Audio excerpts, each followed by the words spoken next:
Good evening, and welcome to the school committee meeting of Tuesday, June 6, 2023. I'd like to welcome everyone, call the meeting to order. As we start all meetings, if everyone could join in the Pledge of Allegiance. I pledge allegiance to the flag of the United States of America and to the republic for which it stands, one nation, under God, indivisible, with liberty and justice for all.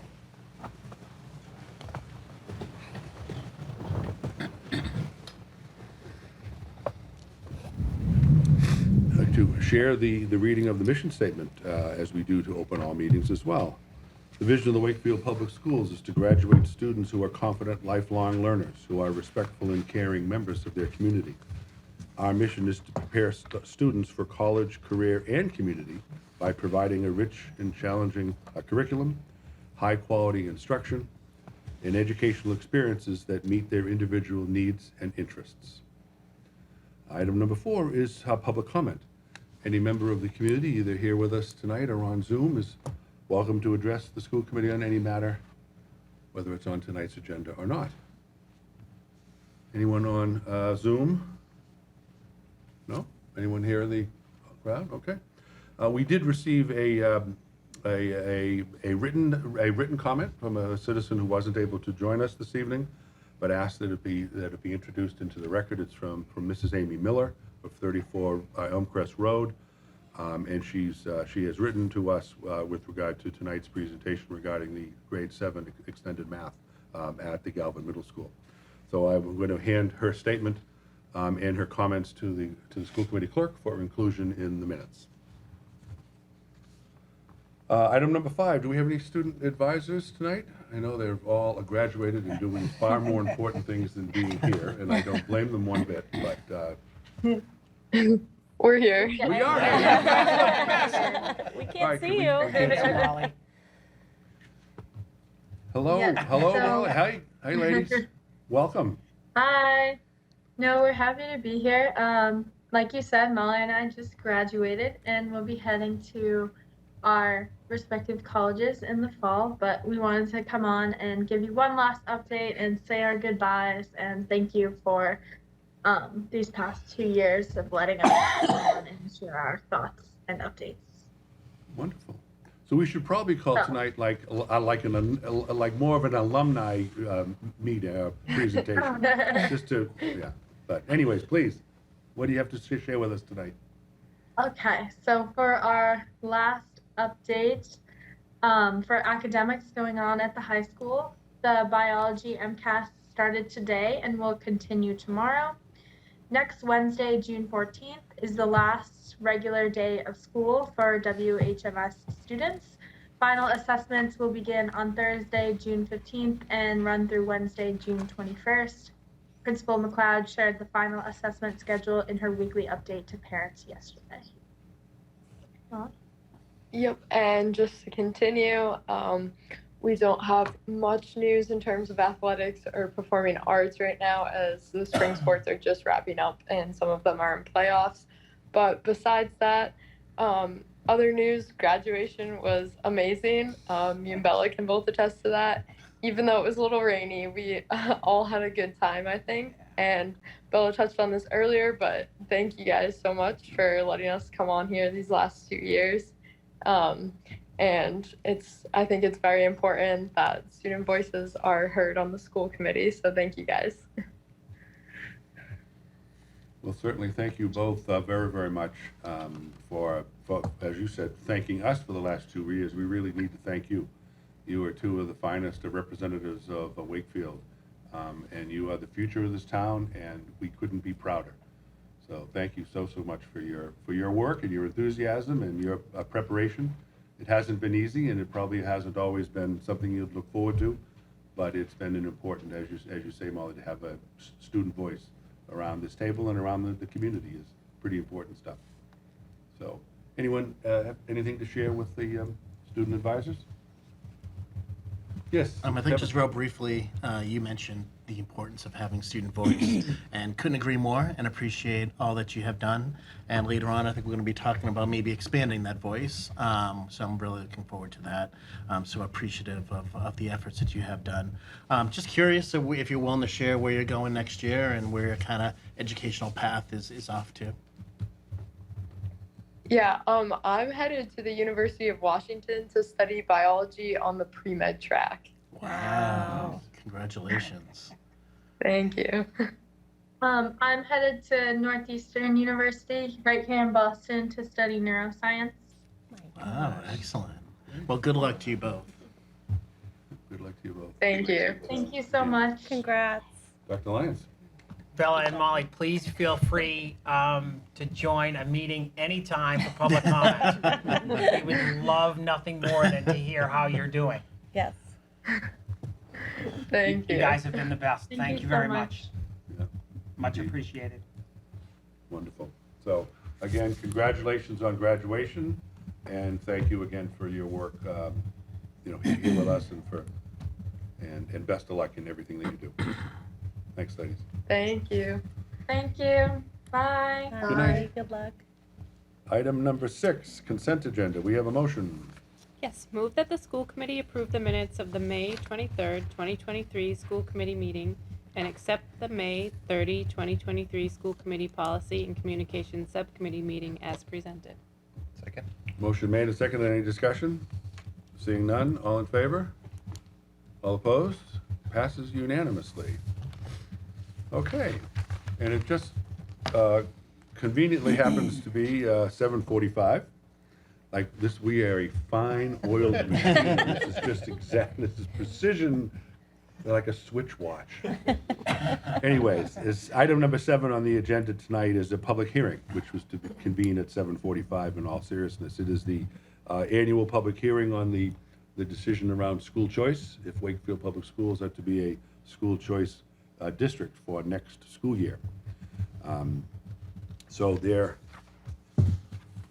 we need to make a motion to go into a public hearing. Yes. Yep. Move that the school committee open the public hearing on school choice for the 2023-2024 school. Motion made. Is there a second? Second. All in favor, needs to be a roll call vote. Ms. Boudiette? Mr. Davis? Yes. Mr. Fontanella? Yes. Mr. Ingles? Yes. Ms. Lehman? Yes. Mr. Markham? Yes. Ms. Coleman? Yes. Dr. Piscadlo? Yes. Okay, so we are now officially in a public hearing. The purpose of that is to hear from the community. The decision to whether the Wakefield Public Schools should be a school choice community is made annually, and it's really should be a community-wide decision, which is why there's a public hearing. It has been posted, and we notified the community of this hearing at our last meeting. It was posted in the newspaper a couple times in the last week or so. So is there any member of the community who would like to speak to the school committee on its pending school choice decision? Seeing none. Anyone on Zoom by any chance? Seeing none. Dr. Lyons, is there anything that you might like to say or provide a recommendation to the committee with regard to school choice? Yes, every year districts are required to review the possibility of entering into becoming a choice district where students from outside of the district can enter and attend the Wakefield Public Schools. Excuse me. And one of the biggest factors that we look at is just really space. Space within schools, space within programs, and this is my 8th year here and my 8th school choice hearing. And the recommendation has consistently been, because we are so pressed for space, that it is not in our best interest to enter into this program. If we had more space, it might be a conversation.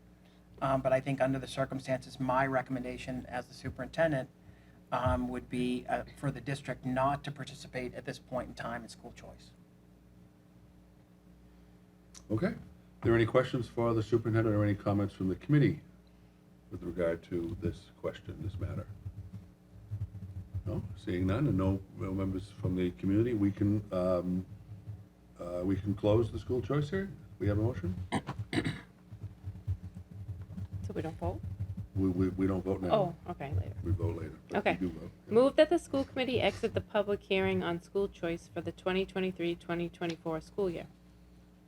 Motion made. Is there a second? Second. All in favor? Another roll call vote. Ms. Boudiette? Mr. Davis? Yes. Mr. Fontanella? Yes. Mr. Ingles? Yes. Ms. Lehman? Yes. Mr. Markham? Yes. Ms. Colleran? Yes. Dr. Piscadlo? Yes. Okay, so we are now out of the public hearing for that matter, which will be taken up in a few moments later in the agenda. Okay, item number 8. We don't have any budget updates tonight, but Ms. Bufagna wants to, or has a couple thoughts to share with us about what the next month might look like with regard to closing down 23 and opening 24. Thank you, Tom. So every month we present financial reports to the committee. So that will, for the month of May, you'll get them at the end of June. I just thought I'd give an update about what we're doing in the accounting office for closing out the fiscal year. So right now we're finalizing our last payrolls for all staff. We're reviewing accruals, we're looking at stipends, tuition reimbursements that are still outstanding for the year end. We've also sent out assignment letters this week. So staff should get those probably by today. We're also looking at purchasing goods and services needed for the end of the school year. Excuse me.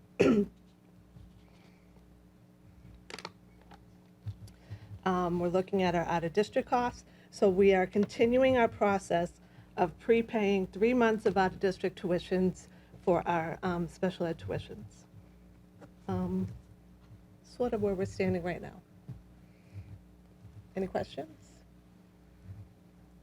Any questions at this point? Because the next time we have a financial report, it'll be June 27th, which Yes, will be our next meeting. for the which will month of be May. Days away from the close of the fiscal year. Yes. Okay, we all good? Great. Great, thank you. Thank you very much. Item number 9, the chair's comments and action items. Really what I'd like just hop past comments and updates, and we'll maybe cover that as the meeting goes on. But at this point, we'll take a vote on the school choice hearing, which needs to be done in public session, not actually in the choice hearing. It's a matter of a little bit of minutia perhaps, but we don't take votes in a public hearing, take votes after the public hearing is closed, just for the sake of that protocol. So, superintendent has made a recommendation to the committee. Anyone on the committee like to make a motion? Would read something like, I motion that Wakefield Public Schools not be or be a school choice community in fiscal year 24. Anyone like to make that motion? Mr. Ingles? Move that the school committee uphold the superintendent's recommendation to not partake in school choice for the 2023-2024 school year. Second. Okay. Motion made and seconded. Any discussion? I have a quick question, just Yeah. because I'm curious. If a school is school choice, anyone from any town in Massachusetts could submit an application, or and then how does it actually work? So I think it's exactly like you just described. Oh. So if we have an open seat, if you're a choice district, they participate in that process, right? So there's a process it's guided by the state. If you're a choice district, there's an application process, and it's all of the guidance and processes are kind of pretty clearly delineated by the Department of Elementary and Secondary Ed. So, but it is exactly like you described. If there are spots, if you're in a choice, if you want to be a choice student, and you're from another town, and you would make application, and then you'd go from there. And the town that they reside in would send the town that they go to the money that they transfer. Money follows the student. Money follows the student, but it is a percentage of the per pupil expenditure. It's not a 1-for-1. Okay. So it is a gain for the town. That's the incentive to participate is that, districts that have space in their programs or in their schools can increase resources by tuitioning students in. Yeah. Again, it's a percentage of their per pupil costs. So it's not kind of a dollar for dollar. Yeah. Okay, thanks. I just You're was welcome. curious. And it's a fairly low percentage. But it is, as the superintendent said, if we were to say there would be, we'd have to announce the number of available seats by Yeah. grade and by school. Yep. Have to be very precise around that. So and then once the student, even if we went into school choice this year and voted next year not to, say, that was the thing. Students that we brought in this year would be able to stay with us Yeah, to they're their grandfathered graduation. in, They're yeah. right, they wouldn't be able to, not continue. Okay, thank you. Okay, motion made, seconded. Any other discussion? Seeing none, all in favor? Opposed? Passes unanimously. Wakefield remains a non-school choice district. Okay, item number 10, superintendent's reports. Dr. Lyons. Thank you so much. I'm going to start straight away with the recognition of our retirees. So this is an annual event for us, and it's an exciting time and opportunity for us to recognize really the amazing service that our faculty members who are retiring have provided to the students and families of Wakefield.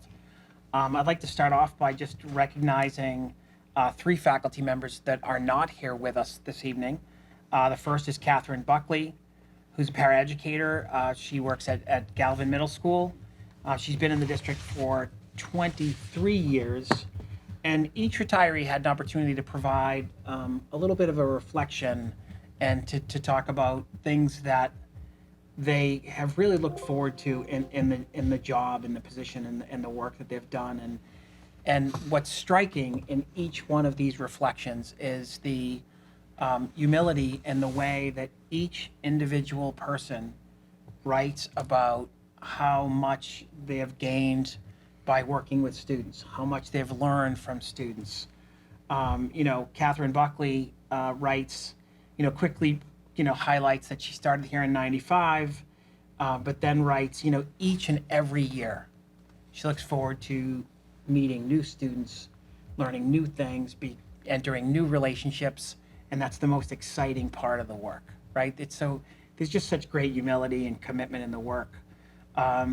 David Cannell is a physics teacher at the high school. He's been with us for 22 years, 23 years. David is kind of the epitome of a professional educator. He's here early, he leaves late. I mean, on the clock, you can see him coming in at 7 o'clock and leaving at close to 5 o'clock every single day.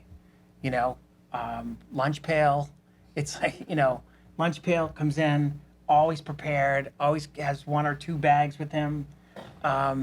His classroom, his physics classroom is always, very active. Students are always moving around. But the work ethic and his commitment to the craft is just, it's a model really for all teachers. And we're very grateful to have David with us here at the high school. So the other educator that couldn't be with us tonight is Paul Mateo. So Paul has been with us for 16 years, since 2008, and teaching for Paul was kind of a mid-career change. So he worked and lived in New York City for a few decades after he got out of college, and then after 9/11 thought to himself, he wanted to have a position that gave back, something that kind of was more rewarding, provided greater purpose. And so he became an English teacher and has been with us here in Wakefield for 16 years. In his reflection, one of his last comments was, I desperately hope that my students have learned as much from me as I've learned from them.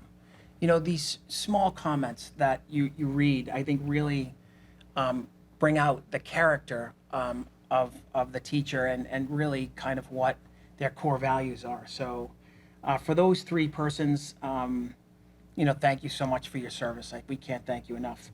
And we have 2 members in studio tonight, which is a pleasure. And before our before moving to WCAT this evening, we had a retiree reception down in the Warrior Cafe.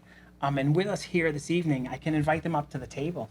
Or you can stay where you are. You like- No, come to the Okay, so with us here tonight is Sue Warden. Sue is the admin assistant at the Walton School, and Sue is amazing. And so, we describe her as the assistant principal. Brian Schmidt is here this evening and spoke about her in the retiree reception, and just really talked just beautifully about their partnership and how Sue has directed him well to be successful since he has arrived here. And so I think it really just speaks to who Sue is, and she's just such a wonderful person. You can't thank her enough. And sitting right behind her is Pam Van Beaver, and so Pam is at the Doyle School, and so in Pam's reflection, very powerful reflection, but she talked about a student comment that a student made to her that really resonated with her. The student said, thank you for reminding me that I have good things in me. And we learned this evening that the student had great difficulty in progressing in his reading and was really off task. And the year that Pam spent with him, he really made remarkable gains. And I think that's just a testament to who she is as an educator, as a parent. She's here this evening with her daughter and her husband. And so she's looking forward to traveling and spending time in retirement. And to you, Pam, and to Sue, thank you from the Wakefield admin and for all teachers that had the ability and the kind of the pleasure to work with you, and from students and families, thank you so much for your service. So thank you.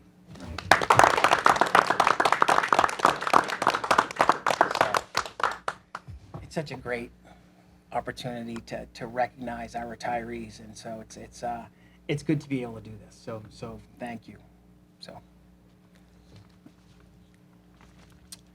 So moving on in our general. Can they feel free to go? Yes, perfect. Thank you all. Thank you so much. Congrats. Thank you all. Have a wonderful evening.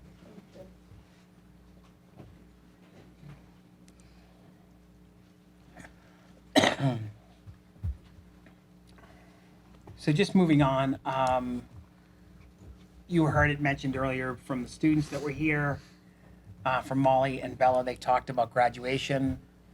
I think we had almost the entire school committee present. It was on Saturday, and it was great. Got a little wet, but thank you. I think we need to give thanks to Amy McLeod and her admin team. We were on the fence as to whether we were going to have this on Saturday. We met Thursday at an all-hands event meeting on Thursday to discuss the possibility of this. There was kind of a spirited conversation around the table about, accumulation, what's rain, do we just have people bring umbrellas, how do we make it work? And it was the right call. It was absolutely the right call. It worked out. It's a little cold, a little worried about, a little cold for our students. Weren't dressed so warm. So I probably sound like a parent right now, but I think that they kind of made it through. But to Amy McLeod and her admin team, and to Lori Passatoro, and congratulations to her. Her daughter just had a child as well, so she had to jump out the day before graduation, which was hard for us because we rely on her so greatly for all that she does. But thank you so much to Amy and your team. Thank you. So that's kind of updates in regard to general comments. Next up, I'd like to turn it over to Kara to talk about accelerated math. And I know we have some people joining us. Meg Webb is joining us, Aaron Bailey, Lindsay Mosca. So Erin Bailey's actually in DC chaperoning Okay. the 8th graders. So she's good for not here her. tonight. So we have Lindsay Mosca and Principal Meg Webb just joined us. Okay. And we have the presentation all set up. So this is. Oh, thank you. So this really was at the request of the many conversations we've had related to the shift in the referral process and the timing for accelerated math in 7th grade. Just to recap, we've been talking about this for over a year now. I think that the first conversation started last spring. And just want to remind everyone kind of the root of the problem that was trying to be solved internally at the Galvin. Largely discussions among teachers, administration, our curriculum team, just in trying to do better by our students and really looking at our achievement data in Wakefield over time and just not seeing the gains that we would hope to see in terms of our percentage of students participating in accelerated math, as well as performing at above grade level standards in terms of exceeding expectations on MCAS. So that was really kind of like what we were looking to solve. How do we get our students better prepared, understanding of the content, and how do we scoop up more students to be able to access high level math? So that just want to bring the committee back to the problem that we were trying to solve. And so that led to the shifts in the referral process, which were historically 6th grade teachers making recommendations for 7th grade. And we moved that recommendation to be to happen at the beginning of 7th grade. So I just wanted to give that recap. Lindsay and Meg, if I missed anything on the recap, feel free to jump in. But so we tried this year. We shared with the committee the shifts we were making, and we've come close to completion in the 3rd trimester of this trial. And so we wanted to come back tonight to report. I was able to share all the questions that you had with the team. So we tried to weave those into the presentation. So if we could hold questions for the end, we'll move through the slides. And then if there's additional questions or you feel like we didn't capture one of your questions, feel free to speak up at the end. Okay. All right, Lindsay, do you want to kick off, or Meg? I forget the I'm gonna start it. Thanks, Meg. We got a little more here. But hello, it's good to see everybody. And we are happy to be here to give a little update about where we are in terms of gathering information about this run of our extended math for this year. And I'm happy to report that they did arrive in DC. I know many of the members of the school committee were following that. It was a 13-hour journey, but they got there. So I think Aaron would have loved to be here instead of hour 13 on the bus, but they did make it. So they're having dinner and a lovely night. So we're going to go through just a few points, and thank you again for submitting questions in advance. It really helped us to shape how we spent these few minutes with you. So we'll talk a little bit about data that we've collected, feedback we've gathered, action steps we're planning for next year's model, and then provide time for follow-up questions. Great. So I'm going to just review a little bit of the data we've collected so far, kind of let folks know where we're at. Some of the questions asked, from the committee of us, how many students are participating in 7 Extended. As Kara pointed out, one of our goals was to increase access to accelerated math in the district and also increase success with engagement in that. And so this year, right now, we have 259 students in grade 7. We have 88 students who met the established achievement criteria to participate in 7 Extended. And of those 88, 84 did choose to participate in this model. And having a couple of students not participate or not engage in accelerated math, even though they sort of qualified, is a regular thing that has happened in the past, even when kids were placed from grade 6 into grade 7 for the whole school year. Accelerated math is not in the interest of every kid. It's not something every kid, wants to do. And so that, was that we feel good about that number, that almost all students did choose to participate in our new model. We additionally have 28 students who did not meet the achievement criteria, who opted into an additional 7 Extended group that we opened up. Myself and another teacher at the Galvin were able to make ourselves available to host another group. Of those 28, 22 are still participating, which we feel like is a pretty good retention, considering these are students who did not necessarily previously master the grade 7 content that was required to engage in grade 8 standards. And so for some of these kids, the pace was a little fast, it was a little harder than they expected, et cetera, but most of them are still participating. So far, we have 29 students signed up for a summer program designed to give kids another opportunity to take algebra in 8th grade if they haven't either successfully completed 7 Extended or they weren't involved in that program at all. Of those 29, there's a handful, I think, are less than 10 that are currently in a 7 extended group, and so they're just looking for more exposure and better preparation. And then the others are new students who haven't been engaged yet. A lot of the questions folks want to know is like, how successful is it? How's the MCAS going to go? What's the long-term effects we're going to see? And really, the answer is we just don't know yet. For folks on the outside of a school schedule, it feels like it's been a really long time that we've been talking about this.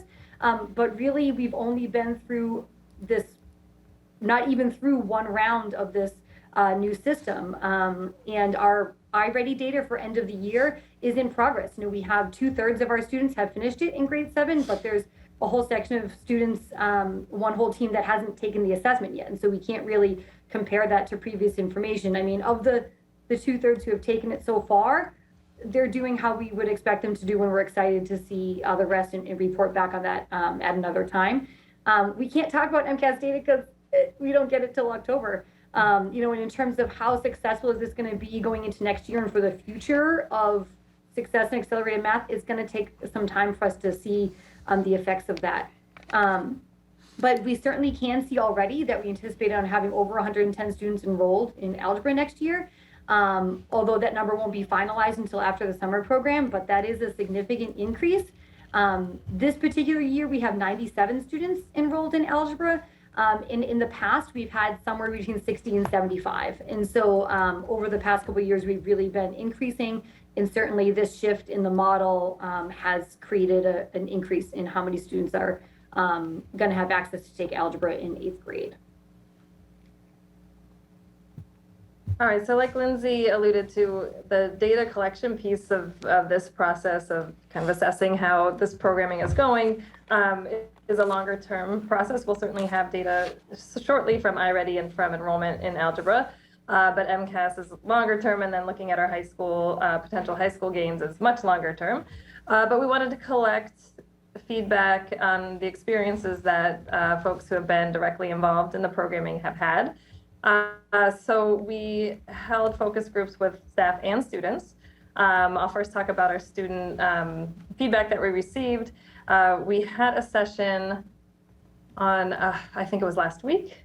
Nope, the week prior, the Friday before last Friday, where we had teachers nominate 4 or 5 students from their extended math groups and send them to us at the end of the day to engage in a feedback protocol. So we asked them 3 questions. One was, what were the highlights of this year for you in extended math? The second was, what would you change for next year's 7th graders? And the third was just an opportunity to share anything else they wanted to share about their experience. And we put those 3 questions on 3 different poster papers around the room. Let kids have some kind of quiet reflection time to fill out Post-it notes with their thinking. Then some quiet time to post those, and then additional time to walk around, kind of a gallery walk, and see what their classmates had said. After that, we had a nice discussion because they've been able to form a lot of thoughts about what their experience had been. And so what we did was collected, obviously, the Post-it notes, but also what students were sharing in discussion and distilled it down to some key themes. So I'll share those with you.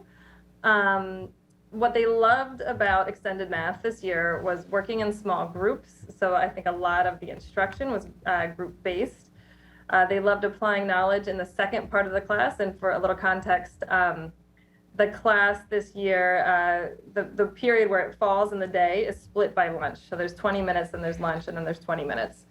The way our schedule works, there's a period, someone has to have a split class period in order to make the schedule work. It happens to be the upper house this year. So they enjoyed the format, which was to have knowledge or content delivered for the first 20 minutes, then go to lunch, then come back and have time to apply that knowledge, sometimes independently, sometimes in a small group. And they repeatedly expressed the idea of liking being set apart, of being in kind of this elite group that got to experience this specialized class. Things that they would change included, oddly, but you're all parents, so you know that a lot of times what they love is also what they don't like. So They want to shift the class so that it is not split by lunch, because the downside, obviously, of that is that your learning time has a pause in it, and it is hard to get continuity. Anyone who's taught in a split block or learned in a split block knows that there's ups and downs to it, but one of those things is that there's transition time that has to then be built in to that experience. They want to start 7 Extended earlier in the year, have more time in the class. Have more materials online. So it sounded like if students missed a class or had to be out for some reason, it felt harder than it should have to be able to get the materials and get caught up. And they wanted us to build access to teachers in team block flex days, which are the team block days which don't have either workshop or extended math in them.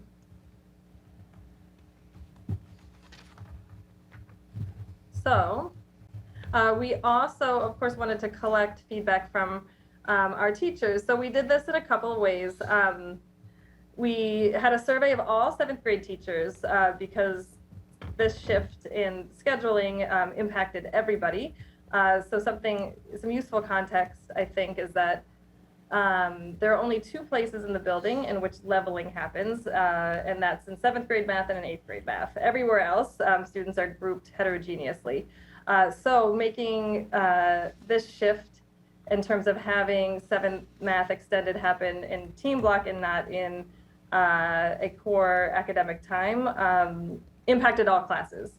So it made our entire 7th grade a more heterogeneous kind of landscape across all courses, which impacted all teachers. So one of the key pieces of data from that survey of all teachers was that 86% said that classes across all subject areas were better balanced with student needs, and also referenced that brings challenges, right? So it's hard, it can be harder. I know we've got educators in the group. It can be harder to differentiate and teach to a range of students than sometimes it is to teach students who have a more consistent skill level. We wanted to dive deeper with the teachers who teach 7th grade math. So we met with them on May 16th and then met with them again on Friday just to run this presentation by them, make sure it reflected everything we had distilled from that conversation. They were all invited to be a part of this conversation, but were unable to come tonight. So we got their approval of these bullets that we extracted from our notes. The feedback session with them was we used the stop, start, continue protocol, which is not wildly different from what we use with students, but just a little bit more adult-centered. So the key takeaways there were that, and I think a pleasant surprise perhaps, was that the curriculum for 7 Extended became more aligned and more organized compared to previous years. And the description that one of the teachers gave was that in previous years they just tried to cover all this ground across the course of the year, and each teacher was doing it a little differently and just trying to get these series of standards covered without necessarily alignment across the 3 teams. So having this different model had, in my perspective, kind of an unexpected, maybe Lindsay expected it, but it was a little unexpected for me, a highlight that they sort of got more on the same page in terms of how they were approaching the content. They, like the students, said that the pace seemed rushed. It felt like they wanted more time, so that's something we're looking at in our action steps. As I referenced with the survey of all teachers, it was a big shift in instructional practice for Math 7 classes. We had a really great discussion about how there's a lot of excitement about getting into 5th and 6th grade classrooms and seeing how teachers handle a range of skills and abilities within the classroom. And I know some of that has already happened in terms of the PLC taking a look at video from 6th grade classrooms and seeing how the curriculum is implemented with a heterogeneous group. But that's something that the teachers are really hungry to continue doing. So again, I think a great opportunity for us and not totally unexpected given the shift in the makeup of the classes. So I think I covered, good opportunity to learn strategies from other grade levels. And something important that we learned, which again, sort of a really good problem to have is that we had more students opt into the extended programming who are also on IEPs, or so who also receive special education services. That was one of our goals, so we were really happy to see that happen. And also we realized that the structure of our schedule made that challenging to ensure that students had that their schedule was set up so that they could receive their workshop time and also extended math time. So that's something we're looking at for next year to make sure that that happens kind of hand in glove versus feeling a little bit more forced. All right, so action steps for next year. I think a lot of this just follows the feedback that we received, which some of it were things that we were already thinking about because we were seeing it in real time and thinking, okay, how do we improve this for next year? And then some of it came after we had talked to teachers and students. So the first is more instructional time, which is a goal really everywhere across the building. But specifically, it's really attainable in this model because of the way that we started third trimester this year. So we're going to start 7 extended math mid-year, and the class period will no longer be split by lunch. So we also moved the class period, so all of team block for the upper house will occur at a different time in the day. That should really maximize the instructional time students have. Another kind of an additional improvement that we're working to make is in team block across the building.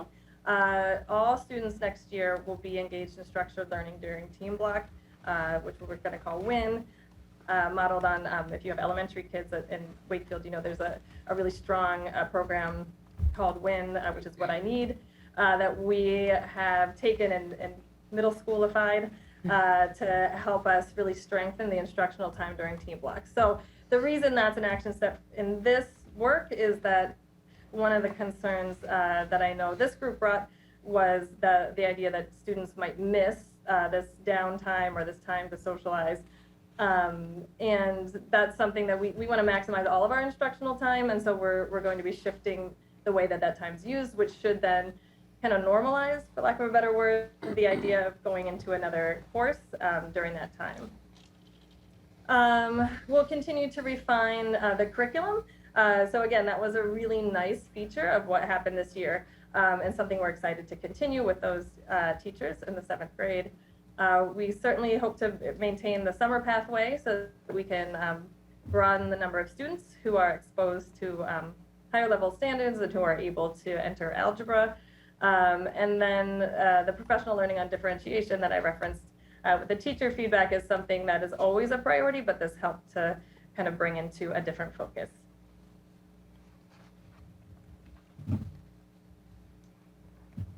Great. So some of the other specific questions that were brought to Megan and I were about, so what are the pathways? And I know that this picture looks pretty complicated, but it was really our best effort to make it more clear. So I'll talk through it just a little bit, and hopefully this is, the graphic should be fairly familiar to people. Absent the arrows, it's a pretty similar structure that we've shown before about different pathways from middle school into high school and how students might access an advanced course in their 12th grade year in Wakefield Public Schools. And so the top row going from red through purple is really a traditional math sequence going from grade 7 math to grade 8 math, and then into high school taking algebra, geometry, algebra 2, and pre-calculus. There are some students along that pathway that in their 10th grade year will take algebra 2 and geometry in the same year. And then that gains them access to an advanced course in their 12th grade year. That's a challenging course or a challenging decision for students to make. It usually means that there's some elective or other thing that they can't keep in their schedule when they have 2 math classes. But every year we have somewhere around a dozen to 2 dozen students who choose that pathway at the high school. And so the alternative to that pathway is really that some students from grade 7 math have been taking 7 extended in team time, which, as Megan referenced, will continue to happen next year, but in a different format, a different amount of time, starting earlier.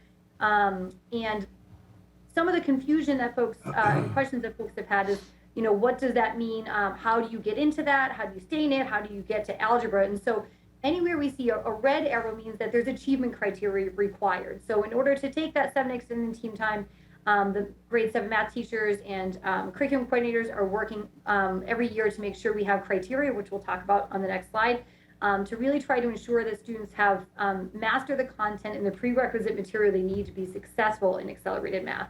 And so just the same, moving from 7 extended into grade 8 algebra, there's achievement criteria required, so we know students have mastered that grade 8 content they've been learning, because really what's happening is we're taking the grade 8 math standards, which is a whole school year worth of math, and splitting it up between the 7 extended programming and a little bit in grade 8 algebra, so that way we're not skipping anything. The Department of Elementary and Secondary Education recommends that any accelerated pathways that students choose do not eliminate or skip any standards, but they find a way to compress them. And so that's really what we're trying to accomplish here.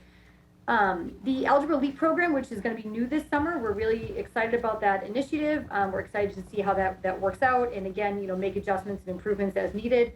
But that is open to any student who's interested in algebra. But that program is not a guarantee that a student is going to take grade 8 algebra. It really is vitally important that students master and show proficiency on the grade 8 content before moving into an algebra course. We really want to make sure we're preparing students for success in accelerated coursework. And these accelerated math opportunities are not just, more fun problems in same material, but more or faster. It's actually a whole grade level worth of content that we're trying to compress. And so not mastering that leaves really big gaps for students in their foundational math learning. The dotted lines represent possible pathways if a student hasn't met achievement criteria, hasn't shown mastery of those prerequisite standards. And so a student in a grade 7 extended math experience may take grade 8 math if they haven't met that criteria, and sort of any sort of combination of those things in the diagram. Another question that was asked is, what is that achievement criteria? So there are 3 different places where you saw those red arrows in the diagram. Placement into that 7 extended team time, there's some criteria. To go from 7 extended team time, which will be called WIN next year, into grade 8 algebra, there's criteria, showing us that students have mastered that content that's been taught. And then if you're in the summer program, there's criteria regarding achievement to make sure students have mastered it. The things with an asterisk on it, we just really wanted to highlight that these criteria adjust or change slightly year to year. In the iReady benchmark system that we use, those scores are nationally normed based on data from across the entire country. And so a number or score that means on grade level actually shifts year to year, and they publish that table every year. And so, for example, in the program of studies for Galvin, we can't put that number that means the student is on grade level because the number shifts every year. And so that's something that we're going to have to clarify for parents when that table of information comes out. And then additionally, in terms of how the grade 7 team wants to grade an assessment, or what kind of scoring they want to use may shift year to year based on their current practices or what they feel is best to represent student knowledge. And so there are certain extra details that we add in as soon as possible so that parents know that information and are really clear about the expectations for students. And I will say that any of this criteria is subject to adjustments year to year because the teachers and the leadership team are constantly working to make sure that this is a system that works really well and that it's accomplishing the idea of finding out that kids have mastered material, which we need to know that they have. And so anytime any adjustments to this are made or the criteria changes or shifts, we certainly will be communicating with parents well ahead of any sort of placement time frames. I know at least so far the grade 7 team is really looking to try to make sure they have as objective as possible data, and so they're looking to remove that student work habits rubric score.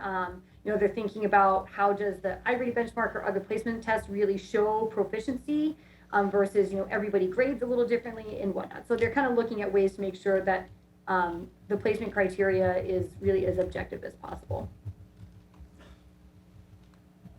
Okay, that's the end of the presentation. I don't know if there are additional questions. Christian, yeah? Who wants to go Kevin? first? Kevin, then Sure. I had a few. In the first, I think it was the student feedback slide, You said that one of the things that students liked was working in small groups. Why is there more small group work in this system than there was last year? Or, like, I just was trying to figure out, like, what about this system, was there something in this system that allowed more small group work than in previous sorry. years?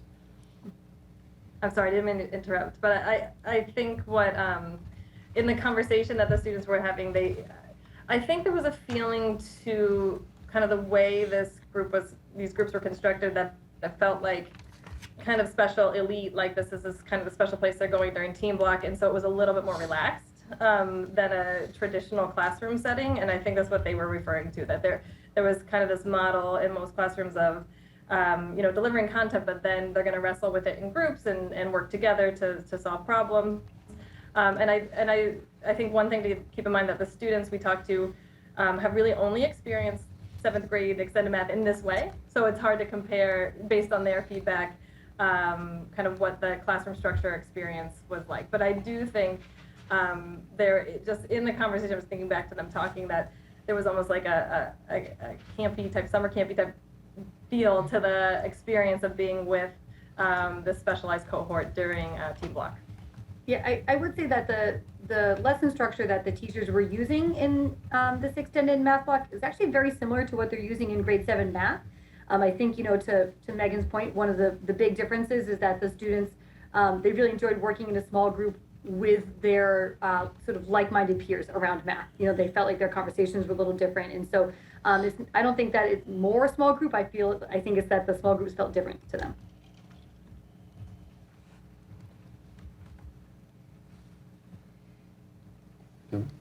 No, so Eileen? Yeah.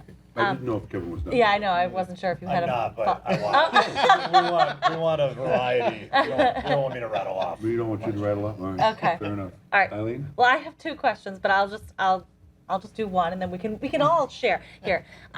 Okay, you had mentioned that the kids set for their feedback of like what they wanted to change was to have more materials online. Does the program not have a digital platform that can be used like the other subjects? So because I've seen the workbooks that come home. It's still that illustrative math, right? Right? No, because they're No, it's not. not. They're not doing like a grade 8 math course. They're doing accelerated math work, picking out some of those grade 8 standards. And so the materials that they're using for this are not like if they were to do every lesson out of grade 8 to cover that content from illustrative math, they would need an entire school year. Like that course is designed to be a full year course, right? So the teachers are using other materials that are aligned to the grade 8 math standards that they need to cover. And I think that there was a mix of access to online resources for students. Like some teachers had posted videos and notes, some had posted materials, some hadn't. And so I think that just sort of speaks to the grade 17 wanting to be more consistent next year. Like this was really their first pass at using the same materials in all 3 classes and really covering content the same way for those 7 extended standards, which is actually grade 8 math. And so I think that it was a great piece of feedback and a space for improvement. So it's not a separate program they were using. It's sort of internally built curriculum to cover the standards. Okay, got it. So there wouldn't be a digital platform for that then? Right. Yeah, correct. Okay. And then the other question I just had was one of the feedback from teachers was the struggles or challenges with differentiation. And this makes sense now because it's not an actual curriculum where like curriculum can say like this is what you do for striving readers. This is what you do for. No. That's different. In grade 7 math, yeah, they're using illustrative math. In 7 extended, okay, they were not.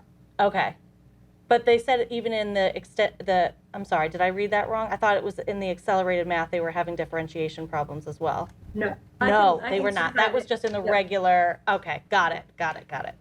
Because the structure caused more balanced classes across all Got grade 7, it. which is different for some. Yeah. Okay, all right, good. Okay, I was confused there. Thank you. Those are my questions. Okay.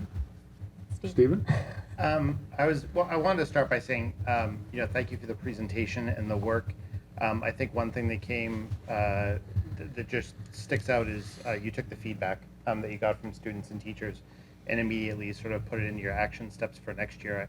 I just, there's something about that flexibility that just sort of speaks to the teachers being lifelong learners and just wanting to meet those targets for our students. So thank you. What I looked at the numbers for the students that were assessed and asked to come into the program, and then the place where you made space for students to come in. It seems out of that group, if you had 28 students sort of get to opt in, and there were, you only had 6, a smaller percentage of them not participating currently. I know one of the goals of this was that you were hoping that the data that you were collecting, not just in year 6, but in the first couple trimesters of 7, would be more useful in placing kids in extended math. I'm wondering how that felt in this space with those students that didn't necessarily meet that achievement criteria. It seems like a high number of kids kind of stuck with the program, and were meeting things. I'm wondering if you gained any insight from that.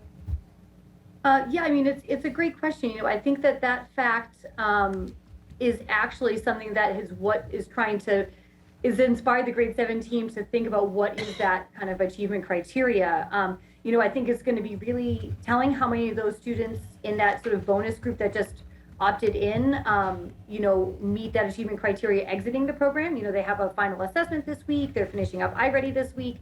And so, you know, I think that we're seeing that particular group of students is understandably struggling a bit more than the other group, but I think it's helping the grade 7 team think a little bit more about what criteria is needed to place kids into a program like that. You know, even if you just look at the fact that this year in 8th grade, we have 97 kids in algebra versus previous years, we've really maxed out at 75. You know, the teachers at the Galvin are kind of opening up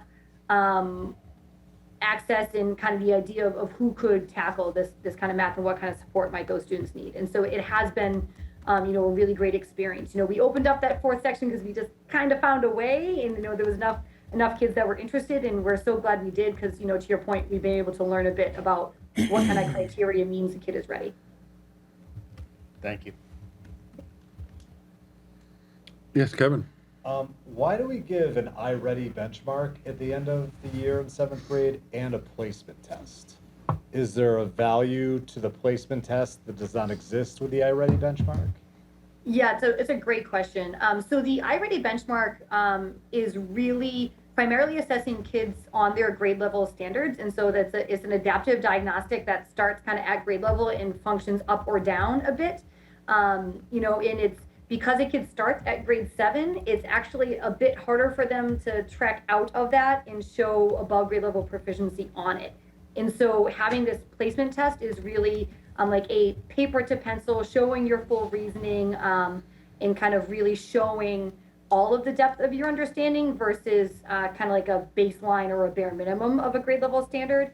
And that's really helping teachers figure out if students have the reasoning and sense making, not just the answer getting, that they need to be successful in accelerated math. And so that's really why those 2 separate criteria are in place. And that placement test at the end is really based exactly on what kids have seen over the course of that team time. And they've had practice problems and formative test halfway through that really gives them lots of examples of what that expectation is. So the iReady test is testing if they have mastered the grade 7 standards, while the placement test would also test for whether they have mastered the standards that we think would be the most likely for them to have success in 8th grade algebra. Yeah, that placement test is specifically on the grade 8 math standards that they've been learning in the 7 extended time. Yep. So one's 7, one's 8. Right. Yep. Right. Okay. Right. So I imagine that I'm just looking at the, you know, getting 3 out of the 4 for the, to get to out to grade 8. So I would assume that it's unlikely that kids would not get that standard on the placement test and, wait, no, I'm sorry. It probably doesn't happen where they do well on the placement test and don't do well on iReady. I would assume that there's a. Right. Okay. Yep. Thank you. And one of the things that I'm particularly pleased about as the superintendent and former math teacher is that you saw the arrows that they showed on the slide earlier. This is right here, right? And so there's multiple ways to get to 8th grade algebra, right? So I want to be clear in what 8th grade algebra is, right? So the Department of Education, the frameworks describe this as advanced coursework. Algebra 1 in grade 8 is advanced coursework at an accelerated pace. Two things, right? So we're taking essentially what is a 6, 7, 8 curriculum, and there's standards for each year, and we're adding algebra. So we're doing 4 years of math in 3, right? And we're asking a lot of students, and we're working at a pretty quick pace. One of the things that I believe Lindsay and Meg and Erin Bailey and the team has done well, and I think Lindsay is particularly responsive to this, is this idea of trying to create multiple pathways, right? So, you can get to 7 Extended by grading in. You can go to Algebra Leap. You can do the summer program. So there's multiple pathways to get there. So we're not saying no, never. We're saying not yet. There's a pathway at the high school, and so there are multiple opportunities to get there. And even when kids aren't completing calculus in 12th grade, right? Calculus is a really high level, it's a high bar to complete in 12th grade. If you think yourself, I don't know if all of us have completed calculus in 12th grade. I did not. I took Calc 1, 2, and 3 in college. I did not take it in high school, right? Didn't do it. And so it really, it's a very high standard. And so the work that we're doing in trying to create multiple pathways, multiple opportunities to catch kids, and to also open it up to other populations of kids that haven't been represented. You saw an increase in students with IEPs. We weren't, kids with IEPs were not kind of, jumping into the space like they are now. But I think that this is a testament to a lot of the work that Meg is leading and Lindsay is leading. And I think the most important part here is that, and I know a couple of you have said it, they're responding to what they're learning, responding to how students are presenting. Students didn't want the split, there's no longer a split period. Students wanted to do it earlier, we're not doing it in the 3rd trimester, we're doing it at the mid-year. So we're trying to make shifts to better meet the needs of kids, but this is about learning and adapting. It's not about adopting one model and just doing it over and over and over. This is about trying to really do it well, to get different inputs, to get different outputs. I'll leave it there. But Can I ask one question too? I'm sorry. Do we know how many kids, I'm sure you guys know, who took it last year, or the accelerated math program previously versus this year? Was this more kids because it was open to more, the criteria was more? Lindsay and Meg, I just want to make sure I have that accurate. We felt this year's participation was a little higher. That was coming from 6th grade referrals, right? No, it was not 6th grade referrals for this year. Right now, in the 22-23 school year, there are 97 students taking algebra, which means at least that many took 7 Extended last year, right? So, and I think it was a little higher than that, right? Because like we said, year over year, not every kid in a 7 Extended program takes algebra. This year, right now, we have over 100, it's like, 84 and 22 students participating in a 7 Extended program. So that number is a bit higher than it would have been last year. Plus, we also have this additional summer program that will scoop up more kids. So we're expecting next year to have more students in grade 8 algebra than we do this year. Okay, great. so if I can add to that, a corollary, a follow-up question to that is, if we have, for the sake of conversation, 100 8th graders in accelerated math, right, taking Algebra 1, the question is, are those 100 students taking advanced mathematics at grade 12? Right. Right, so that's kind of the linking question that we need to start to look at, right? And so it's because 8th grade is not the end point. Right. Right, and so, Anyway, but we can talk more about that. Yeah, I'd love to see that connection with like the high school So and we'll how be it tracking follows. Yep. Yeah. Pete, did you have a question? I don't want to put you on the spot, No, but I mean, think you I did. think a lot of people asked some of the questions I had. So, are you planning to come back in front of us once there's the non-I-ready assessment data, so that we have some idea how the students did meeting the criteria from the additional content they learned? Or is that not part of the plan, or can we make it part of the plan? I think we'll definitely be in front of you to talk about MCAS in general, so I'm certain that will be one of the dimensions that we look at when we get our MCAS data next year, for sure. But we're always willing to come back and chat with you all. I could talk about data forever, you guys.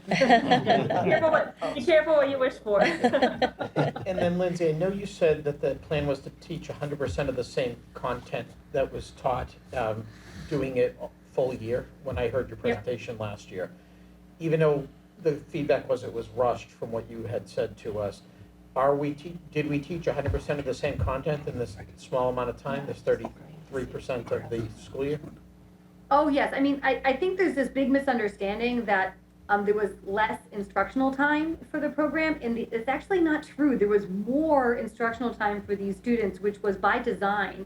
So previously, students in a 7 extended full year class had 180 minus all the special features of school days of instruction for both grade 7 standards and half of grade 8. And so this year, students participating in 7 extended had that full school year for all the grade 7 math standards and additional time to cover the grade 8 standards. And so the rushed piece was really like partly a product of the split block, like teachers felt like they lost, and students felt like they lost a little bit of instructional time there. And also, we're addressing, like we made, kind of our best prediction based on what needed to be covered, how many days and lessons we needed. And the teachers have kind of felt like, well, we need a little extra to get it done well. And that's why next year it's going to be some additional time. But certainly all the standards we needed to get covered, got covered. And, the teachers did a great job offering extra help and supporting students with additional materials as needed. So. And so my last question is, when you spoke about this program before, I think you said there were a few goals. One, you said get the additional content in the hands of more kids, and that sounds like has been accomplished. 2, you wanted to have kids master the concepts more, because you were saying that even though they were getting this content, the test data wasn't showing that it was sticking. And so the question is, how many years will it take us to know whether or not this program is successful? Is it going to take us 5 years, or will we know in a year or two whether or not this has been successful? Like, how long is it going to take so we know if this is better or worse than what we were doing before? Sure. So, I mean, one of the major things that we're trying to accomplish is it's 2 parts, right? Like, we want students to be more successful on grade level. And, in Wakefield, you guys have seen year over year that we have we are underrepresented in an exceeds expectation category in our MCAS, and that's not testing above grade level standards. MCAS tests the grade 7 standards for grade 7 students. And so when we have low numbers of grade 7 students achieving exceeds expectations, that means that we have less students than the state average who are really showing deep understanding of the grade 7 content. So that piece we're hoping we will see results by as early as the fall when our MCAS data comes in. Once grade 7 is done with their iReady benchmark at the end of the year, we're hoping to see a more robust representation of students on grade level as well because of that. And then additionally, one of the other things we're trying to sort of beef up and get better at is long-term success in accelerated programming. And to your point, that will take longer, right? Like, we're going to want to be tracking these cohorts of kids over time and seeing, are we increasing the number of kids who are successful on their AP exams? Are we keeping more kids on an honors track and taking AP tests and kind of excelling in that accelerated coursework? Because in each of those categories, we have underperformed compared to some of our peers that we would hope to be on par with. And so we should see some immediate things, like we're really hoping to see an increase in achieving both iReady and MCAS, but some of it will take longer. Kevin? So the 2022-2023 8th grade algebra cohort, the 8th graders from this school year, they, I assume, took some kind of iReady test at the beginning of the school year in September, correct? Yep. Okay. And obviously, they also got their MCAS results in October from the previous school year.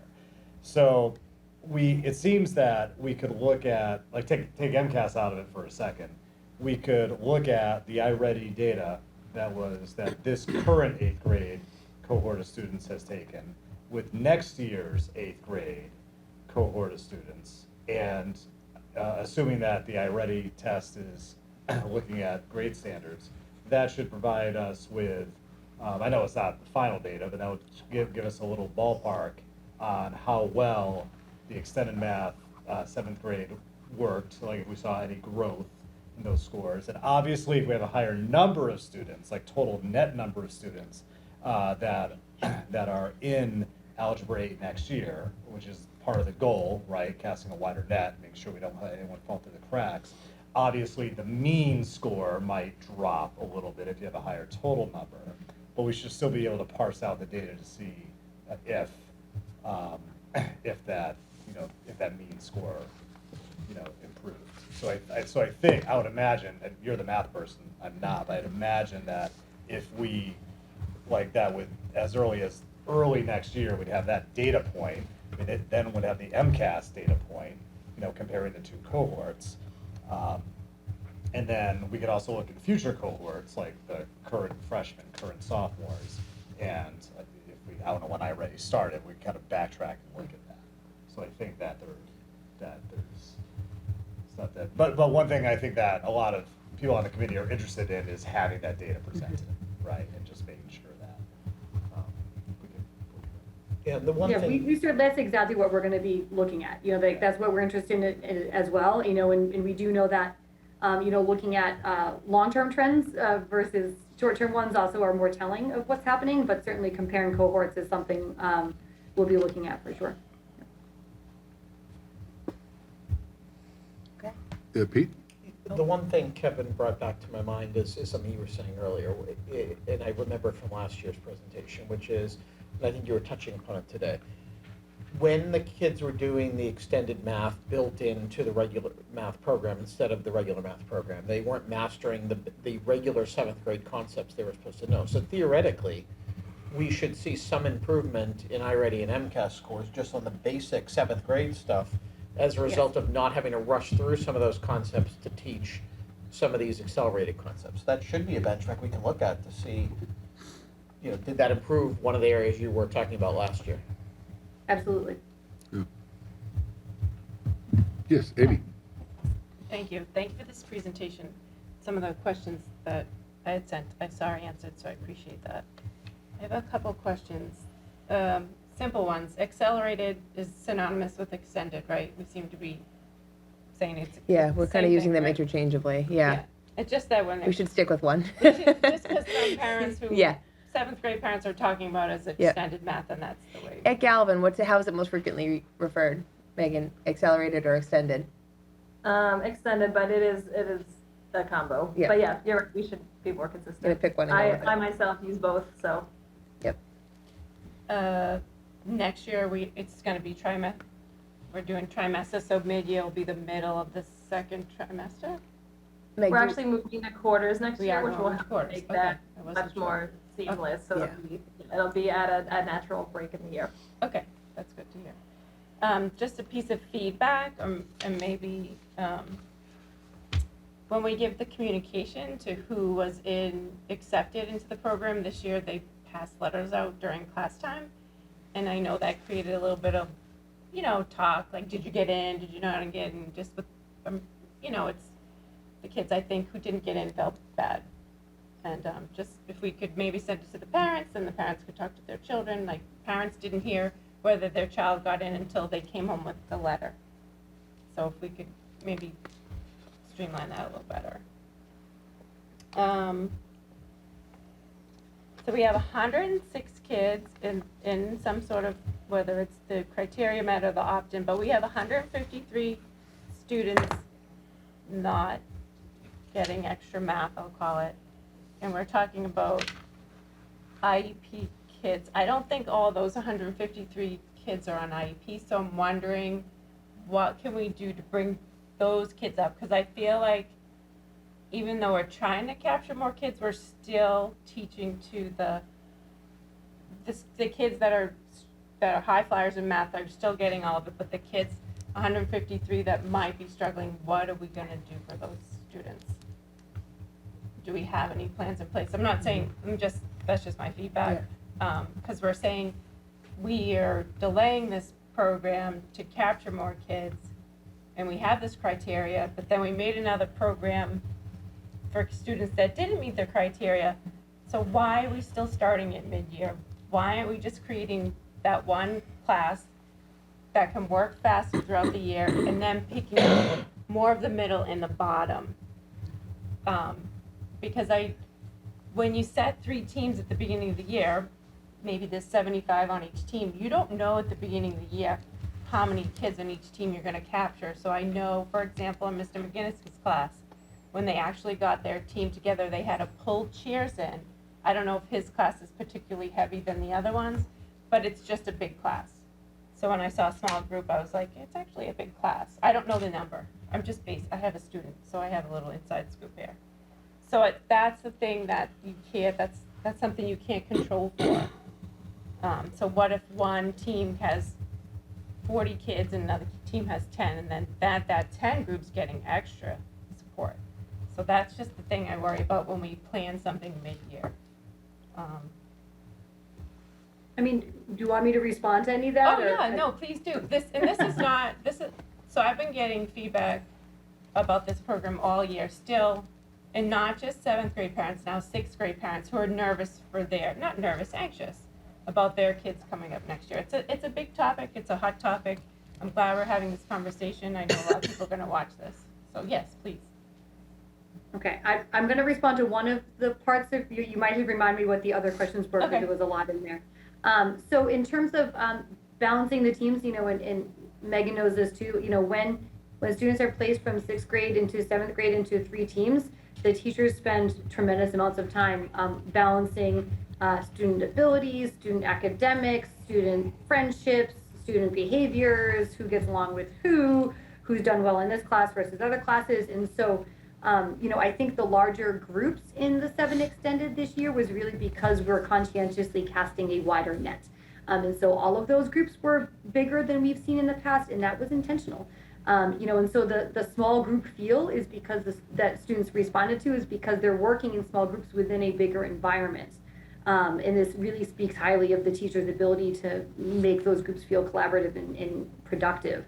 But I think that each year the administration team works really hard to make teams as balanced as possible. And so there wasn't, plus or minus 5 kids maybe, but there wasn't these big swings in who was in extended math or not from team to team, mostly because our tremendous teacher team knows these kids really well. I don't remember what your other questions were. There were so many in Meg, there. I don't know if Meg wanted to jump in just in terms of the question around just focus areas for the other students who are not, because I just know that you've been doing a lot of work around the team block section, and just how that there's hope that will provide more focused instruction to more kids. Yeah, I think, first of all, we want to try to avoid thinking about if you're not in extended math, that something is wrong, because there are a number of students who do amazing things. I think Doug alluded to it, not everyone takes the same pathway. And so we don't look at it as those who aren't going on that pathway are problematic in some way. And also at the same time, we want to expand who is in that group. So thinking certainly about students on IEPs, students who represent a range of demographics, and that's kind of a broad goal across the district for all types of programming. So I think that those things aren't mutually exclusive. And when we think about programming, but also thinking about the team block for next year, figuring out how everyone's getting what they need at that time, which for some students is acceleration, for others is intervention, for others it's more social emotional work. And so we have a team of folks doing really pretty exciting work around making sure that time is crafted to meet a wide range of needs. Again, not so that everybody is in an accelerated path, but so that everybody's moving along toward their own individualized goals. Thank you, Meg. Right, and I think I think by passing out pieces of paper, the way that we communicated it made the kids feel like they weren't being invited to something better. So I think if we change that next year, it will make a big difference. I think that's good feedback. So thank you. Any other comments or questions for the seventh grade extended math? Okay, great. Well, let me just say again, thank you for the presentation and for the work. It has been a very, very interesting year, and we certainly know that you're staying with it. But as Mr. Engel said, certainly appreciate the flexibility and the reaction to the feedback. That's a critical part of the work as well. So, thank you very much for being able to be flexible and to design something obviously that works to the best interest of the students and the math work. So we look forward to seeing you again in the near future on the next update. Thanks for having us. Thank you. Thanks for having us. Thank you. Bye. Have a good evening. Thank you. Thank you. Thank you. Kara, if just in June, they don't need to come back in June, if we could just get like a sentence like of the 106 kids, because all the assessments will be done, how many can, if they want, or their parents want, them Advance to on. go, like how many actually met the criteria still? On the placement. Yes. Yeah, so we're thinking about right now, because Kevin was also asking about iReady, end of year iReady data, which our assessment window is still open. So I was talking to Valdrine and Lindsay about potentially a quick snapshot for the last meeting in June, Yeah. looking at that, and we could tie in Yeah. placement, because then we'll still have the Algebra Leap program happening this summer, and we won't know if there's additional candidates for grade 8 algebra until the end of that, but Right. it could just give at least an overview. Okay, Yep. thanks. Are we ready to shift to ELA? We'll try to move, Can I sorry, just yeah, ask a quick question about Algebra Leap? When will we know the enrollment?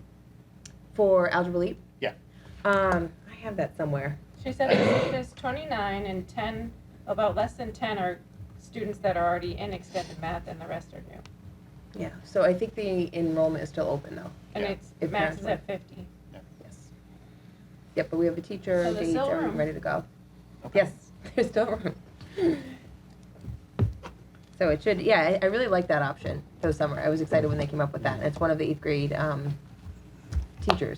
Brandon is in 8th grade right now, who's going to take a lead on that. So he really knows what is to be expected too. So it should And be there's good. no cost. Right, It's free of charge too. So it's a really nice opportunity. So, okay. All right, you want to shift to ELA? We'll try to move this along. Because I know, we're trying to keep things moving, but it's all really important It is. information. So, Yeah. okay. All right, so here with me, if we could bring up my Valerie Drinan, Margaret Messier, and Michelle Lebrecq to join me tonight on our presentation. So before we get started, I just wanted to give just some introductions and share just a quick thank you as well. I'd like to thank our current humanities curriculum coordinator, Lisa Azarito, who really led this process throughout the year. She has accepted a position in another district as an assistant principal. So she is leaving Wakefield and was unable to be here tonight.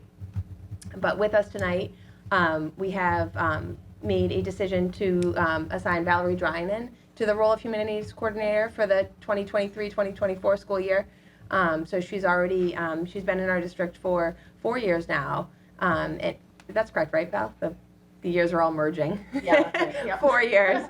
In the capacity of STEM curriculum coordinator, and she's just done exceptional work at our elementary level, most recently successfully leading the implementation of our math curriculum. So we're really excited to have Val in this role heading into next year. She's already hit the ground running, just kind of, supporting our implementation plan right from the start. So we're excited to have her here tonight. We also have Michelle Lebrecq, who is our humanities coach at the elementary level. And then we have Margaret Messier, who is our 5 through 12 English curriculum coordinator. So they're all going to help me move through the presentation tonight. So just in terms of the agenda, we've done introductions. We wanted to give you, I know some of you already know a bit about the process, but so we'll give a really quick overview of the process in terms of how we attack curriculum review in the district, the recommendations that were made, and implementation and monitoring and what that will look like. Our ELA review, we did split into sections K through 4 and then 5 through 12, just because of all the different components to consider in an ELA review. Just wanted to give a shout out to the teams. This is our pre-K through 4 team. In the interest of time, I won't read all of the names, but this was an exceptional group that really came together multiple times throughout the school year to consider new information, to look at resources, to visit other districts, to collaborate with one another. It's a wide range of teachers across grade levels. We have our specialist teachers, representation from reading specialists, special ed, and ESL as well. And then our administrators were heavily involved in this process as well. And then Margaret, I don't know if you want to speak to the 5 through 12 team? Yes, so hi everyone, thanks for having us. The 5 through 12 team, I feel the same about it. They were a highly dedicated group, and we had a nice mix of backgrounds. We had at least one teacher from each grade band, 5 through 12. We also had an ESL teacher and special education teachers from both the middle school and the high school. And they did an exceptional amount of work on this, and also in bringing it back and getting feedback to the rest of the English department. So I'm going to talk about very briefly about the purpose of the Wakefield Public Schools Curriculum Review, and that is just to make sure that we are constantly striving to evaluate, improve, and implement resources for reflective teaching and learning, and really always making sure that we're focusing on the needs of the current student population and making sure that they're achieving at the highest level. And I have to say, I feel very fortunate and to be in a district that has a very regular cycle of curriculum review every 5 to 7 years, because it really does keep things fresh and make sure that you're staying up to date with what's most current in your discipline. So the next thing I want to talk briefly about is the vision statement and kind of how it was formed. So this was formed by the curriculum review team of teachers. The K through 4 team and the 5 through 12 team came together and kind of really worked on brainstorming, drafting a vision, and then this vision was shared with the entire K through 12 English department, and the entire department gave feedback and tweaking, and as you can imagine, with English teachers, we got plenty of feedback and tweaking, and we took that all into account, and we kind of created a final draft statement, and we looked at that again as a curriculum review team, and this is the final product that we came up with, which I'll just quickly read because I think we're very proud of it, and it really does sum up what we believe about literacy education in Wakefield. So every student within the Wakefield Public Schools will have an equitable experience with high-quality literacy instruction and evidence-based curriculum in an inclusive and culturally responsive learning environment. They will develop strong reading, writing, speaking, and listening skills, and thrive in classrooms that promote inquiry, discourse, collaboration, and critical thinking. Students will graduate as empowered 21st century citizens ready to make a difference in their world. As educators, we believe all students can achieve at the highest levels when challenged with complex and authentic literacy experiences. In order to foster independence, we encourage risk-taking and productive struggle while providing the opportunity for students to explore a wide variety of perspectives. It is our collective responsibility to meet the diverse needs of our learners and ensure literacy success for every student in the Wakefield Public Schools. Okay, so I'm gonna talk about the next slide, which is our curriculum review process. So Margaret just alluded to that in her previous slide. And so Wakefield has a curriculum review process that consists of 5 phases. And you can see here, these were the phases that we went through over, or that the team went through over the last year. So starting back in January of 22, there was some background done with the coordinators and coaches, just kind of looking at what we were doing and what we could improve upon. And then the 2 teams that Kara shared before really embarked on starting on this work this fall, going through the other phases. And one thing to point out here is that these phases can overlap. So you can see a little bit of that overlap, that as you're going through that research and review, you're also looking at materials and instruction and aligning those to the research. So we are currently about to move into phase 3 of implementation and looking forward to moving forward with that. So this next slide here, and Michelle and Kara are about to get into a little more detail about the parameters at the elementary level, but basically the way that this process works, once we do that research and review, we start really looking at the materials that are available. And this is the cross content area. So this is the same process you would follow, we followed for math and that they've followed for ELA. And so these parameters really help us narrow down what first is standards aligned. So that's the first thing we look at is this going to help us meet the standards we're expected to uphold? And then our district parameters, so budget, time, grade spans, technology needs, and then the vision statement that Margaret just shared, and making sure that all of that is filtered through that vision statement to ensure that it aligns with what we are trying to do here in Wakefield. So, Oh, sorry. Go. now oh, sorry, Karen. Were you done with that slide? I was just saying, I was going to pass it over to Michelle. Okay, Yes, good. I'm done. There you go. So Michelle can take it away. Michelle's our humanities square. She was in the review process, so she's going to share the details of the work that her and Lisa and the team did over the past year. Oh, Michelle, you gotta Michelle's unmute. I knew I would do that. Good evening, everyone. It's really nice to be with you tonight. Excited to share with you a bit about the review phase of the phase one of our review process. This is where, as a team, we took a deep dive into how our curriculum is currently lining up with research, and is it correlating well with research? So we did that in a variety of ways. The first part of this work involved taking a deep dive into different areas of research. We read about curriculum and instructional practices. We read about the sciences of reading, about foundational skills, reading comprehension, engaging with complex text, writing development, and equity and inclusivity practices. We needed to really be sure that we were up to date on all most current research. And then what we did was take a closer look at the reading theory or model of reading development that all of the curriculums that DESE recommends highly are founded upon. So this slide here illustrates how skilled reading develops for children. You have language comprehension domain at the top part of the slide and the word recognition domain at the bottom part of this slide. And in a student that is reading in a skilled manner, these two domains weave together tightly so students can read with accuracy, fluency, and comprehension. So this is the theory of reading development that most effective reading curriculums and writing curriculums are now based upon. So we familiarized ourselves with that. And then this next slide, on this next slide, you'll see these are our instructional priorities or in making the decision about a curriculum. And these priorities are the key shifts in the standards that happened in 2017. And we need to be sure that our practices embrace these key shifts. So I'll give you a really brief overview of them.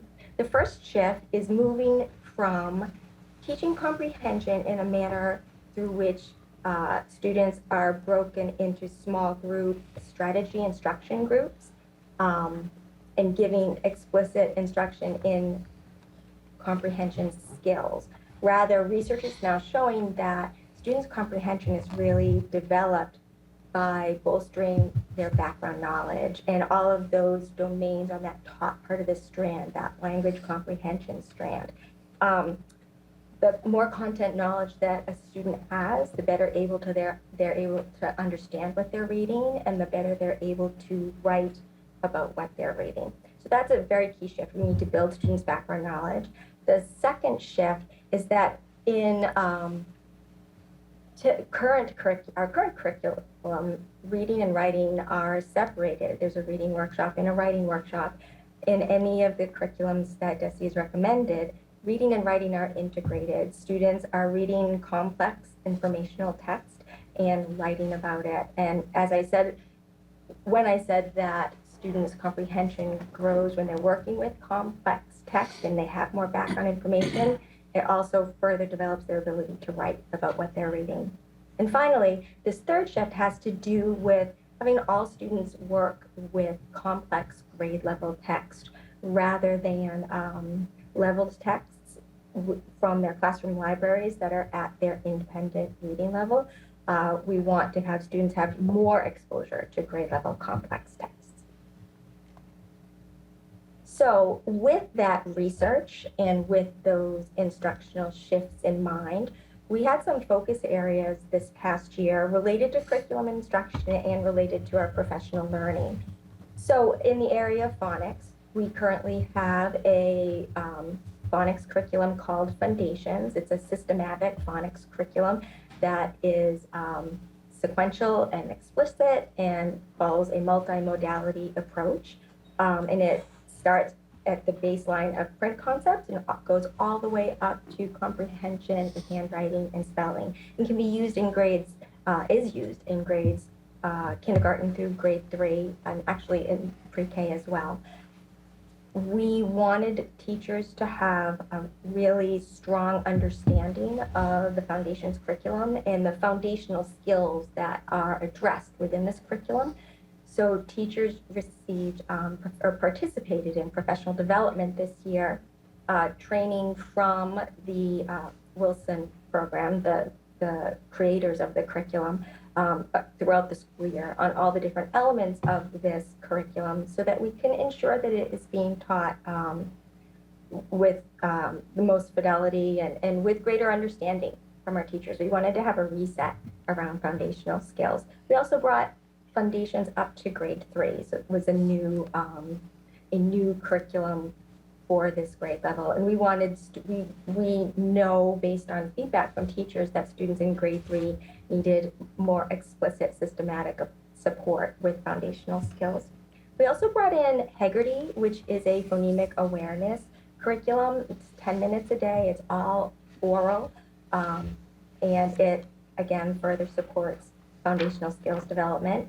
And we brought in grades kindergarten through grades 2 what are called readable texts. And they're called geodes. These readable texts are aligned with Foundations, and in these texts, students have the opportunity to practice the foundational skills that they're learning in Foundations while reading texts that further develop their vocabulary and their background knowledge. What I love about geodes is that they help us address the top part of that rope and the bottom part of the rope, language comprehension as well as word recognition.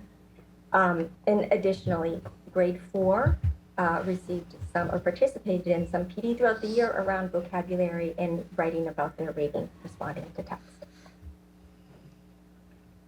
Okay, so this next slide just maps out the key pieces that guided our work in researching new curriculum resources. So we did have to establish as an administrative and a curriculum leadership team, share out some of the non-negotiables that were really there wasn't much wiggle room as we were looking at new curriculum resources, and then the priorities that within the parameters, what are some key things that we want to be looking at. This was, I think we dug into the most probably at the midpoint of the year at our January meeting, and this was a really pivotal point in the review process where we had to review these parameters and then really assess what that meant for our current curriculum resource, which was units of study. So for the past couple of years, if you've been following literacy and early education, elementary ed, there has been a lot of controversy, a lot of conversation, a lot of topics around the units of study curriculum for the past couple of years now. In addition, Department of Ed has created the mass literacy section of the department that's put a lot of resources and time into making recommendations to district for what they consider to be high quality instructional materials.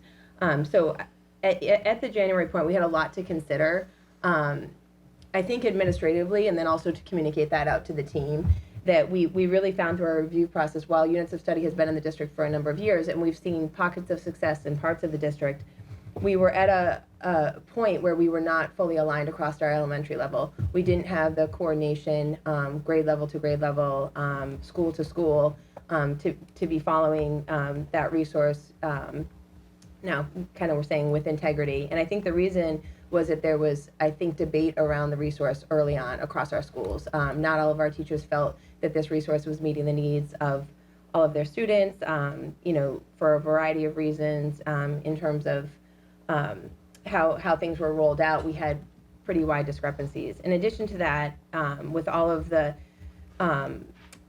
just the analysis of the units of study curriculum, we found that it just simply wasn't standards aligned. And while they're working to update the units, they didn't really get past K-2 in terms of a new resource. So we really had to make the call that it really wasn't something kind of worth fighting for in our district. We've like I said, the inconsistency alone would cause a significant amount of professional development to keep it going. We also had to reflect on our achievement data, and as well not really being where we want it to be. So at that point in January, we made the call that we would be seeking to look at other options other than units of study moving forward. We also had to consider our district budget. Each year, when we go through the budget process, we're fortunate to have a district line dedicated to curriculum and instruction. It seems like a lot, but it only goes so far. So we had to really be mindful of what it would take to outfit an entire K through 4 with all the right materials to run a successful implementation. We also wanted to make sure, there's a lot of resources out there for districts right now that are doing some of the heavy work for us. Their Ed Reports is a really exceptional resource for us to have, where curriculum resources are looked at in depth and rated. Curate is another group from Department of Ed that is comprised of educators who review curriculum resources and give them ratings overall. So we really wanted to take those reports seriously and look at something that was highly rated. And then the instructional time piece is huge. We have a lot to cover, especially at the elementary level with our classroom teachers teaching multiple subject areas. We talk about the schedule all the time, and there just never feels like there's enough time. So we needed to be really realistic about what we had for time to dedicate to literacy instruction. So we spent a lot of work on that. Our elementary principals have been working with building-based ILTs throughout the spring to look at schedules as well. And then we really made this commitment to foundations integrity. The way we've kind of chunked out the review is looking at foundational skills, what are the early skills needed to really, for our readers to get going, engaging with complex texts, and then writing. Those were the 3 big buckets. And the work that the district has invested in with foundations integrity really hits that foundational skills component. And we've had a lot of opportunity to train teachers, to do a reset, to set expectations there, and we're seeing some good results. There's still more work to do, but we felt like we wanted to maintain that piece for the foundational skills part. And so, I'll just move on right into our recommendation. At the end, considering our parameters, we really had 3 viable options for us to look into that hit our parameters, and then it was up to the team to dig into those 3 options and really decide what would be best for Wakefield. And so we spent time visiting other districts. We narrowed down to EL Education, Wit and Wisdom, and My View as meeting the parameters that we had set out. And once we narrowed down to the 3, we set a couple of days within the schedule with the review team to go through the resources. We got samples, we went to other districts, we talked to other teachers and administrators, and Wakefield's kind of in a nice spot right now. There's been a lot of buzz on new literacy curriculum for, I would say Michelle, correct me if I'm wrong, I'd say at least the last 2 years, if not the last 3 years. Would you say that's about? Most definitely, Yeah, yes. that there's been really heavy push on districts to analyze what we're using, especially around the early literacy skills in dyslexia screeners and making sure that we're catching kids early and giving them what they need. So we felt the urgency, but we also wanted to make sure that we participated in a really thorough process that involved our teachers, that gave input.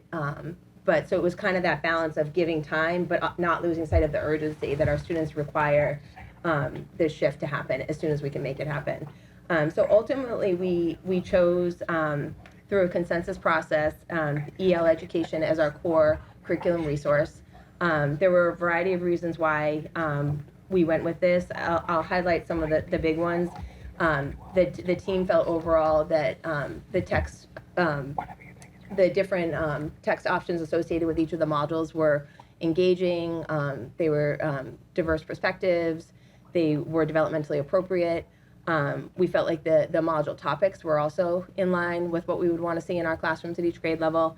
And another bonus is that it's through Imagine Learning and the same digital platform as Illustrative Math. So we felt like those kind of were some big ones. And Michelle, correct me if I'm missing any key components, but we really all felt like that those were some standout points to help us to choose that.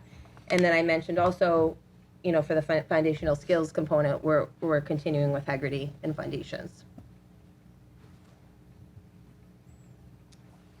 And I think Michelle, you're jumping in. Yeah. I think you covered that well. I do want to include one more thing. Yes. That is really exciting is that this was illuminated for us when we went to visit other districts, that this is a curriculum that helps all students excel, students that are diverse learners, and it helps them excel in inclusive settings, because the instructional approach is about appropriate supports and scaffolds to let everyone access that content-rich knowledge. So it was something that really spoke to all of us on the review team. I just wanted to highlight that. Absolutely. Thanks, Michelle. Val, I think you're going to jump in here. Yeah. So we're really excited about our implementation plan. The implementation plan was co-crafted between feedback from the ELA review team, the principals, Kara, Michelle, myself, Lisa. So all of us kind of had a hand in how we were going to roll this out. And so what we're most excited about is that we were able to find a way to differentiate PD based on the needs of different teachers and what everyone felt they needed. We're also looking, part of that, the differentiation of that PD is going to include a balance of understanding the shifts in literacy and the why behind them, continuing support of the foundational skills work that was the reset this year and deepening that into next year, and then also learning the new curriculum resource as well. One of the things Michelle touched upon is how EL is designed to be inclusive, and so it's designed around the UDL framework.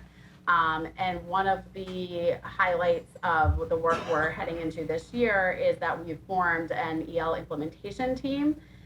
So this is a group of teachers from each school and each grade level that will work closely with Michelle and I and the principal team throughout the year this year to look at what do we need to consider as we're rolling out with everybody, what resources might we need to create, what might we need to implement this successfully. And then one of the questions, which is going to lead us right into the next slide, where Michelle's going to join me here, is about how are we going to know this is working. So we'll be assessing 3 times a year, similar to what you just heard about in math, right?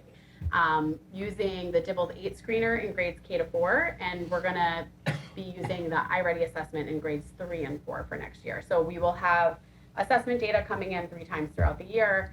And Michelle, what did I miss there? I feel like there was something else you were going to say about that. So just to build on that, DIBELS 8 is our universal screener, and it's comprised of a battery of short fluency measures. So it'll give us some insight into students' phonological awareness, their alphabetic knowledge, phonics, accuracy, fluency, and comprehension. And then in grades 3 and 4, using the iReady diagnostic, we'll also find out more information about their foundational skills, but it digs a little bit deeper into their vocabulary development and comprehension. So these monitoring tools will really give us a robust window into their literacy development. So I think that wraps up for us. We're excited about the work ahead, and we're going to pass it over to Margaret to talk about 512. Okay, great. So just naturally the 5 through 12 process looks a little bit differently because students need different things for literacy at 5 through 12, and I'll kind of hit upon all of that. And also the structure of 5 through 12 is different, whereas the K through 4 teachers teach multiple subjects. It was great for me because other than 5th grade, who teaches English and social studies, all of the 6 through 12 teachers teach just English, so we could really involve everyone in this process. So kind of the goals that we set for the review as a department were to explore the instructional strategies that benefit all students through a book study and collaboration time, and every teacher, grades 5 through 12, not just the curriculum review team, was able to be a part of that. We also wanted to make sure that we're thinking about how we can update and refine our curriculum guides that we're currently working from to reflect our learning and discussions over the past couple of years, really. We also want to evaluate the resources and make sure that we're using things that address those same 3 major areas, even though they look a little bit different as secondary, of foundational skills, engaging with complex text and writing. We already talked about creating the vision statement. We wanted to make sure that we included an evaluation of data led by the curriculum review team and then shared for teacher input, and then eventually to make our recommendations for how to proceed, which I will get to.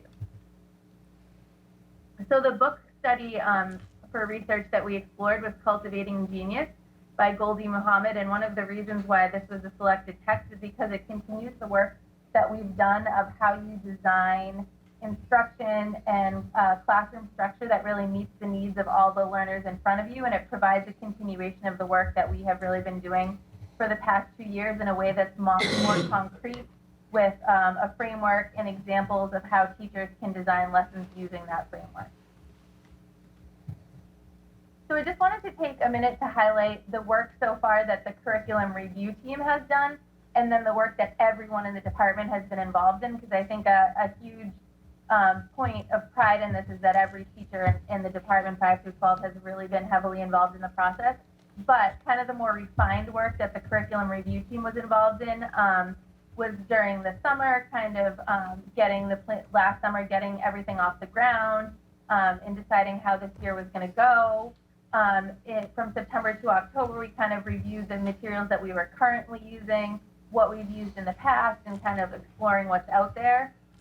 We did some, vision statement brainstorming and creating.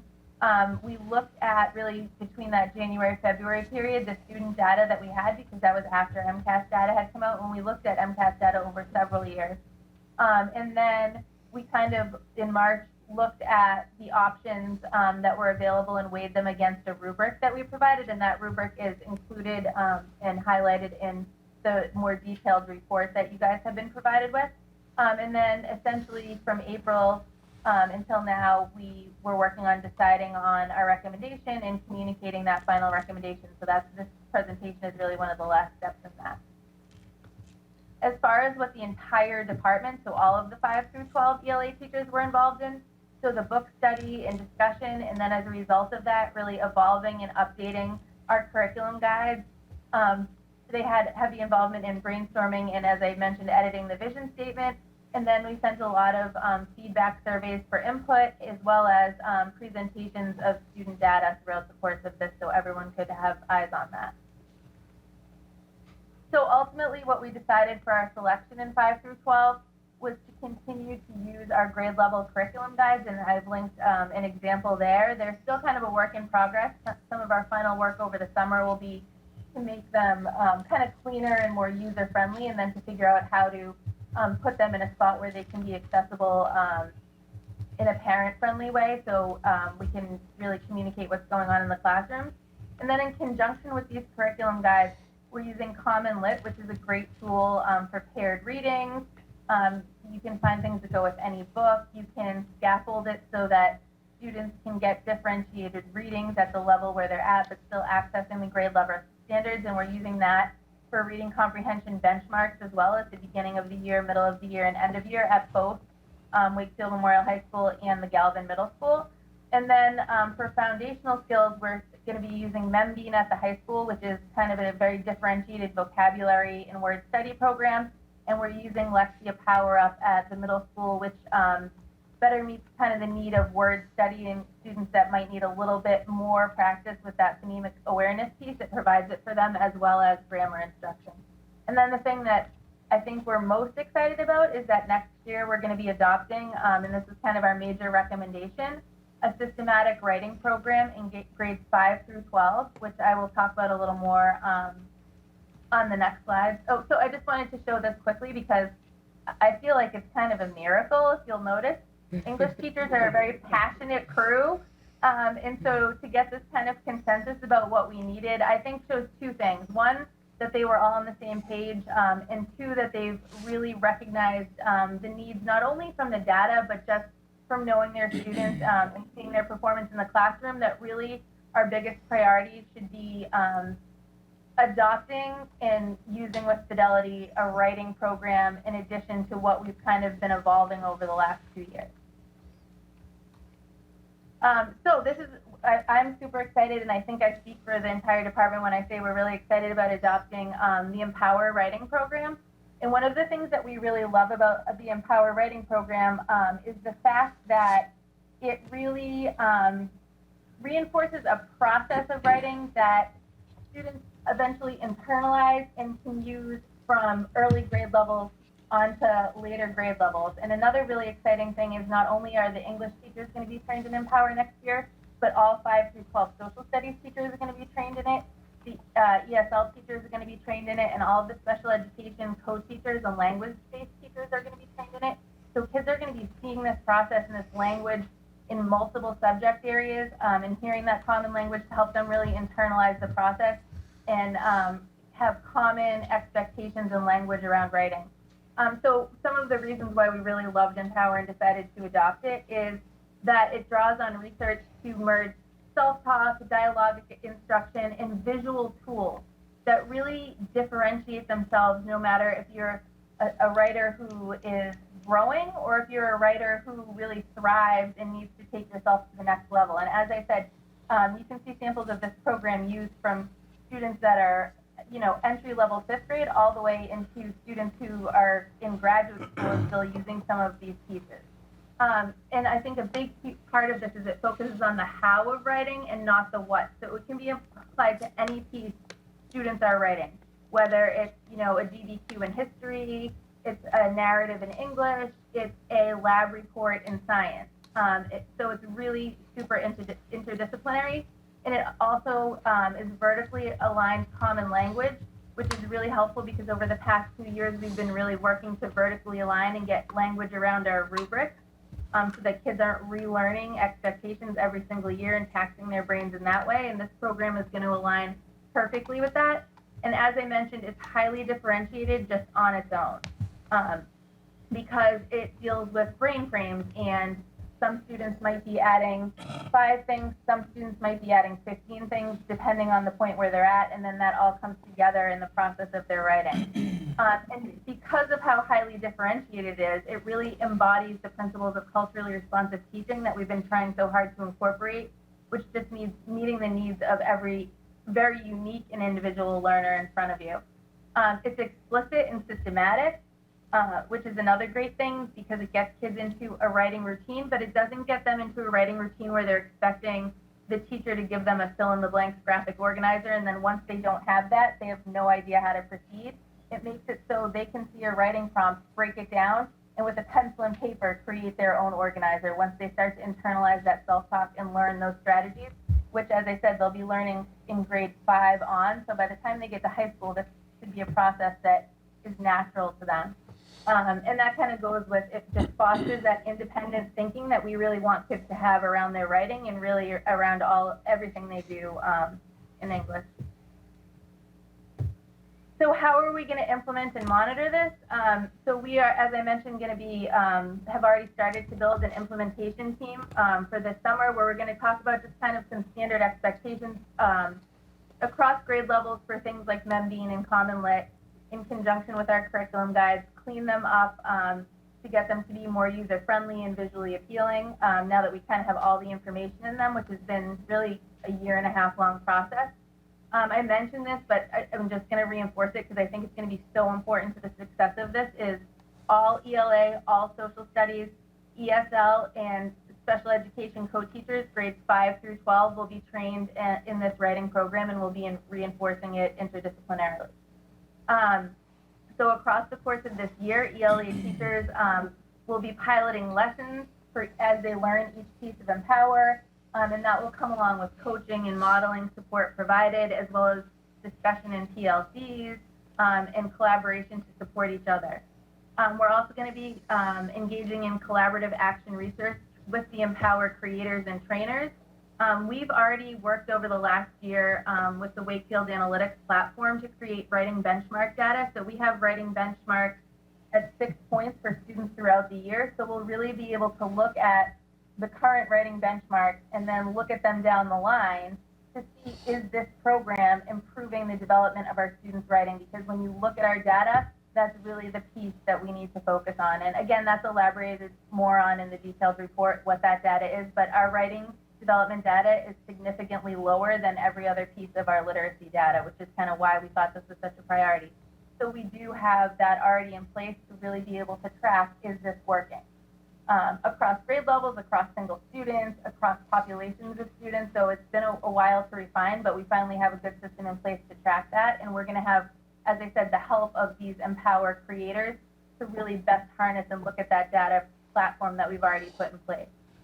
We're going to continue the evolution of our curriculum guides, and I just want to say a huge selling point of keeping these curriculum guides with two things. One, that they are something that is constantly evolving. So a lot of the textbook companies that we explored for grades 5 through 12, but specifically more like 8 through 12, there's like one or two out there. There's not a robust field of contenders for this right now. And when you look at student outcomes, almost every single one we looked at said TBD.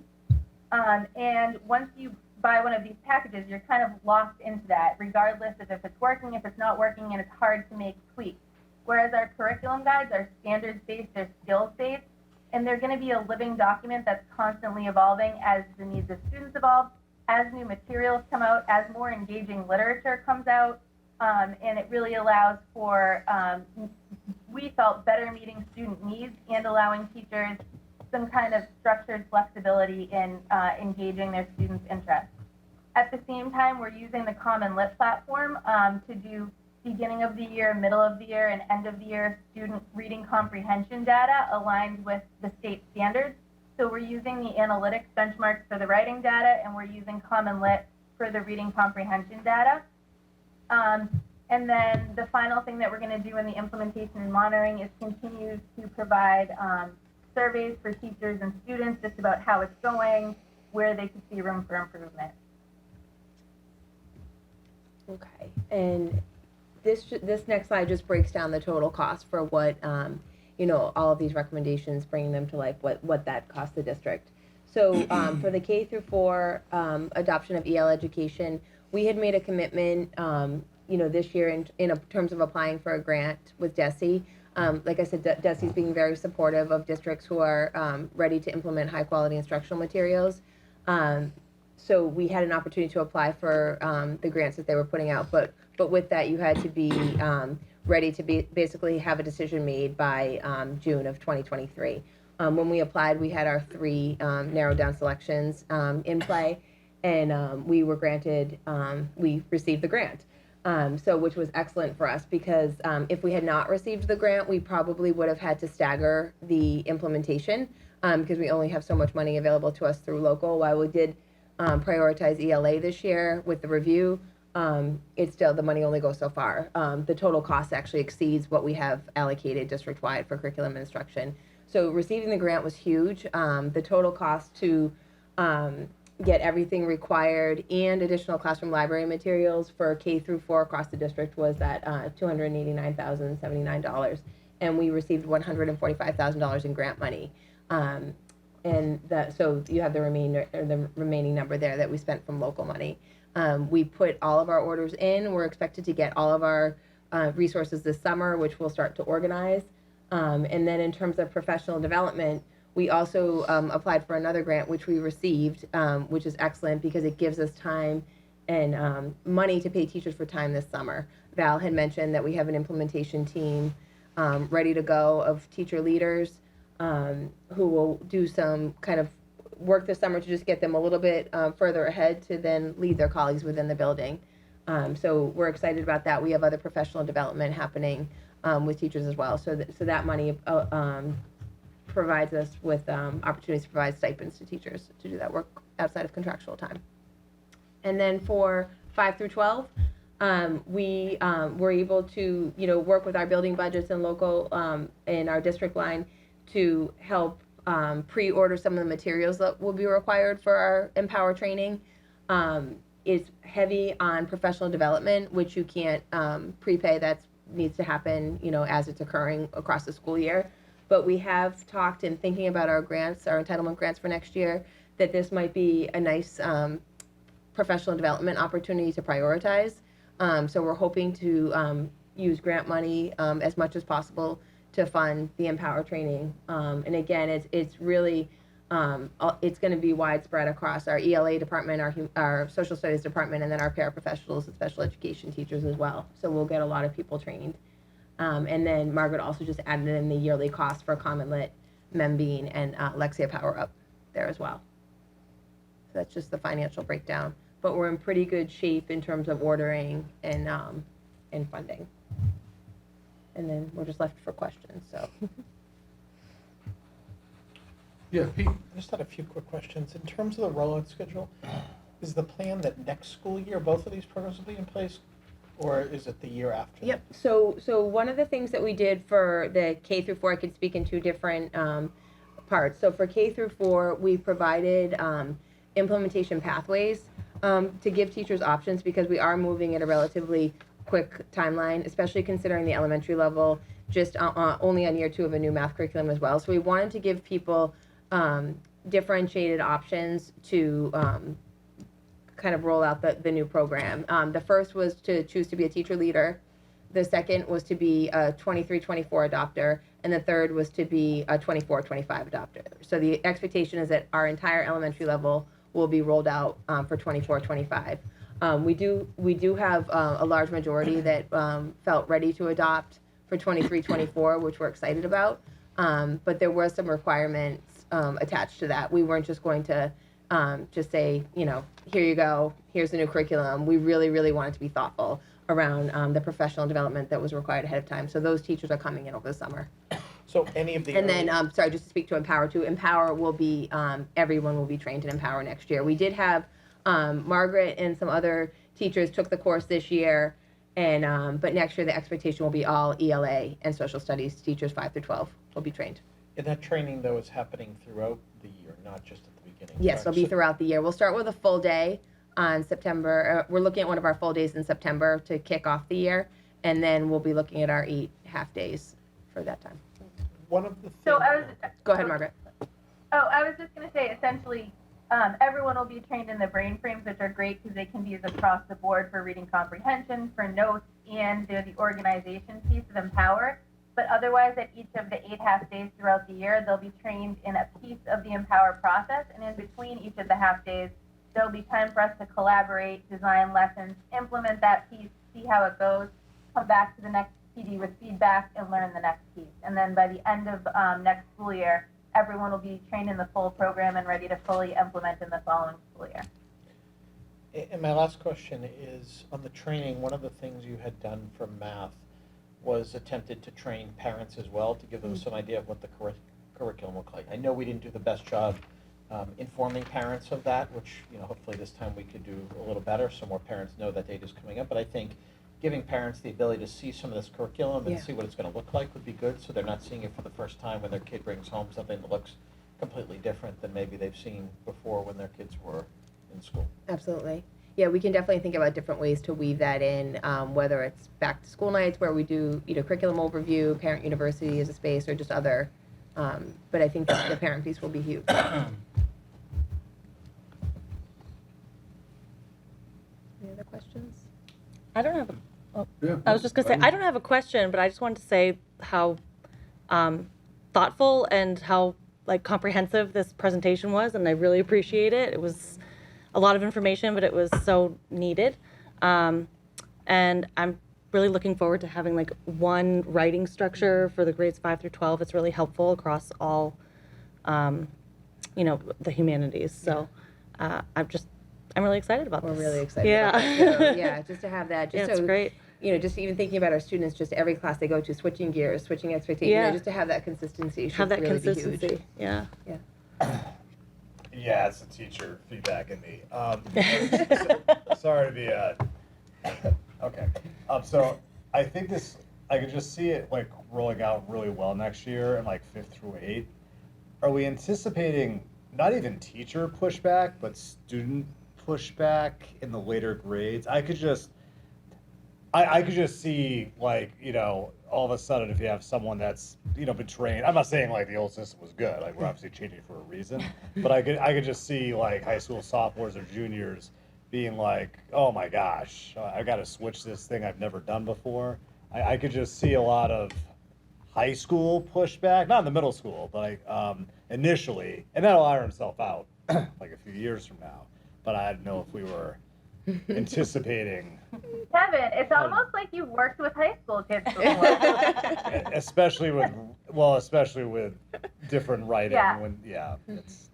And I think it's going to be all about the approach. And I think one of the things that's great about Empower is like there are different nuances of how you approach it at each of the grade levels. And I think that what you're talking about and that student buy-in, which is so important, is going to be a huge part of the work we do as PLCs when we design and plan these lessons that we're going to try and implement. But yeah, I mean, I think initially with anything new with students, at first they're going to be like, oh, I have to do this. But then the second it starts to click and they sit down to write an essay and they're like, oh, I kind of know what to do and I know what the question's asking me. I'm hoping that buy-in will come, but that's definitely something we have to think about. Yeah. Stephen? Thank you. Again, this is the second time I got to see this at Parent University, and this one is just a little bit more robust, and I don't know, I appreciate curriculum. With the Empower, I go back to, I think it was maybe a year ago or so, maybe a year and a half, where some educators had sat in front of us, not English teachers specifically, but in humanities perhaps, and talked about how there were struggles in the student population with writing, and some things that had manifested itself, sort of during the pandemic. And it's really great to see this take on like a sort of a foundation of this new curriculum, that you're focusing on that. I did get hung up on 6 finely articulated steps, but the person was stepping down 7 steps. I get it. Make wasn't really a step. Took me a second. But I appreciate that part of it. And I think it's just going to pay dividends across all different areas of study, just getting ideas down on a page and how important that is. And I like the idea of the brain frame and how you describe it, that each person's approach to it is different, that they can sort of make it what works best for them. And that's what you teach. That's how it's differentiated. And it's great. I'm curious about sort of when you're looking at this curriculum and how it's accessible, how do we think about how it dovetails into our ELL learners, to people that are accessing this type of material for the first time as someone outside of a first timer to the English language? How is this accessible to that student population? I can jump in there if you want, or go ahead, Margaret, if you want. Oh no, I was just going to say a huge part of that is that a big piece of Empower with the brain frames is like the first starting part of it is visual. So it's a visual organization that lines up with patterns of language. So even someone who is still maybe not as familiar with the language can kind of pick up on those visual patterns. And I think a huge piece of that will also be that the ESL teachers at 5 through 8 are going to be trained in this, so they'll be able to support those kids knowing those visual patterns that will eventually translate into language. Okay. And we were fortunate with our budget being passed to get an additional ESL teacher district-wide. So we've already been talking about what that additional staff looks like, particularly at Galvin in the high school, and it will allow for more time to push into classes to help with that inclusion support, modeling, consulting with other teachers. So I think it should be a good opportunity. And I think with our elementary program, just the idea that the modules are based on knowledge building, that all students are learning and hearing about at the same time, just leveling that playing field, as opposed to some curriculum that require a lot of heavy focus on your own experiences, or it can make for a wider gap where this is an opportunity for all students to be learning about the same topic at the same time and to build knowledge together. And we've also been talking a lot about we have tiers of ESL within the district in terms of student profiles, and I think I talked about this at one of our meetings, just the jump in students we're labeling as newcomers coming directly from another country, not speaking any language, and we've been working in English. We've been working with the ESL department to adopt a newcomer curriculum that will be standard across the district as well, so that we're again aligning curriculum, aligning focus areas, and then when students are ready to move on from that and be more included in the general curriculum, I think this will also serve them well. That's great. Good. That's good to hear. And in going sort of down and looking at the K through 4, I think as I look at and I read some things about sort of it's the third and fourth graders, the rising third and fourth graders now, where we're starting to see some, I think, some real separation, some differentiation from, I don't want to just call it abilities, but where they can access the material. And so it's good to hear that this is taking the same approach that the illustrative math took, where I think it's, the curriculum is accessible to different people in different levels in the same sort of lesson, so that you try and tighten up those groups. That seems important. But what is there a way for sort of kids that are reading and writing on those sort of higher levels, is there a way to group them together? Earlier we had talked about win time. Mm-hmm. Is that sort of maybe going to be something that we could look at in the coming years and bringing that into sort of differentiate our learners in that space? Yeah, I think so. Val and Michelle, I don't want to jump in if you wanted to say something to that. Yeah, I was just gonna say, so, Stephen, you kind of hit on it a little bit when you were asking the question about the, how the curriculum is designed. So just like illustrative math, EL is designed on the UDL framework. So they're really looking at access and entry points for all levels. So extending those that need more challenge and supporting those that need additional support. And I think Michelle kind of touched on this a little bit in the research part, but just really emphasizing that we're looking at giving all kids access to complex text, and at the same time that doesn't mean we're never supporting them in like a small group at their instructional level. So just keeping in mind that it's shifting toward, we're trying to look at knowledge building curriculum to really use that background knowledge to help kids access the content and how they're reading and writing about that, but then also supporting them in those foundational skills as well. Michelle, did I miss anything there that you want to add on? No, I want to give a little example that might illustrate that. So in third grade, one of the modules that they study is about frogs. So they'll be reading and writing about frogs.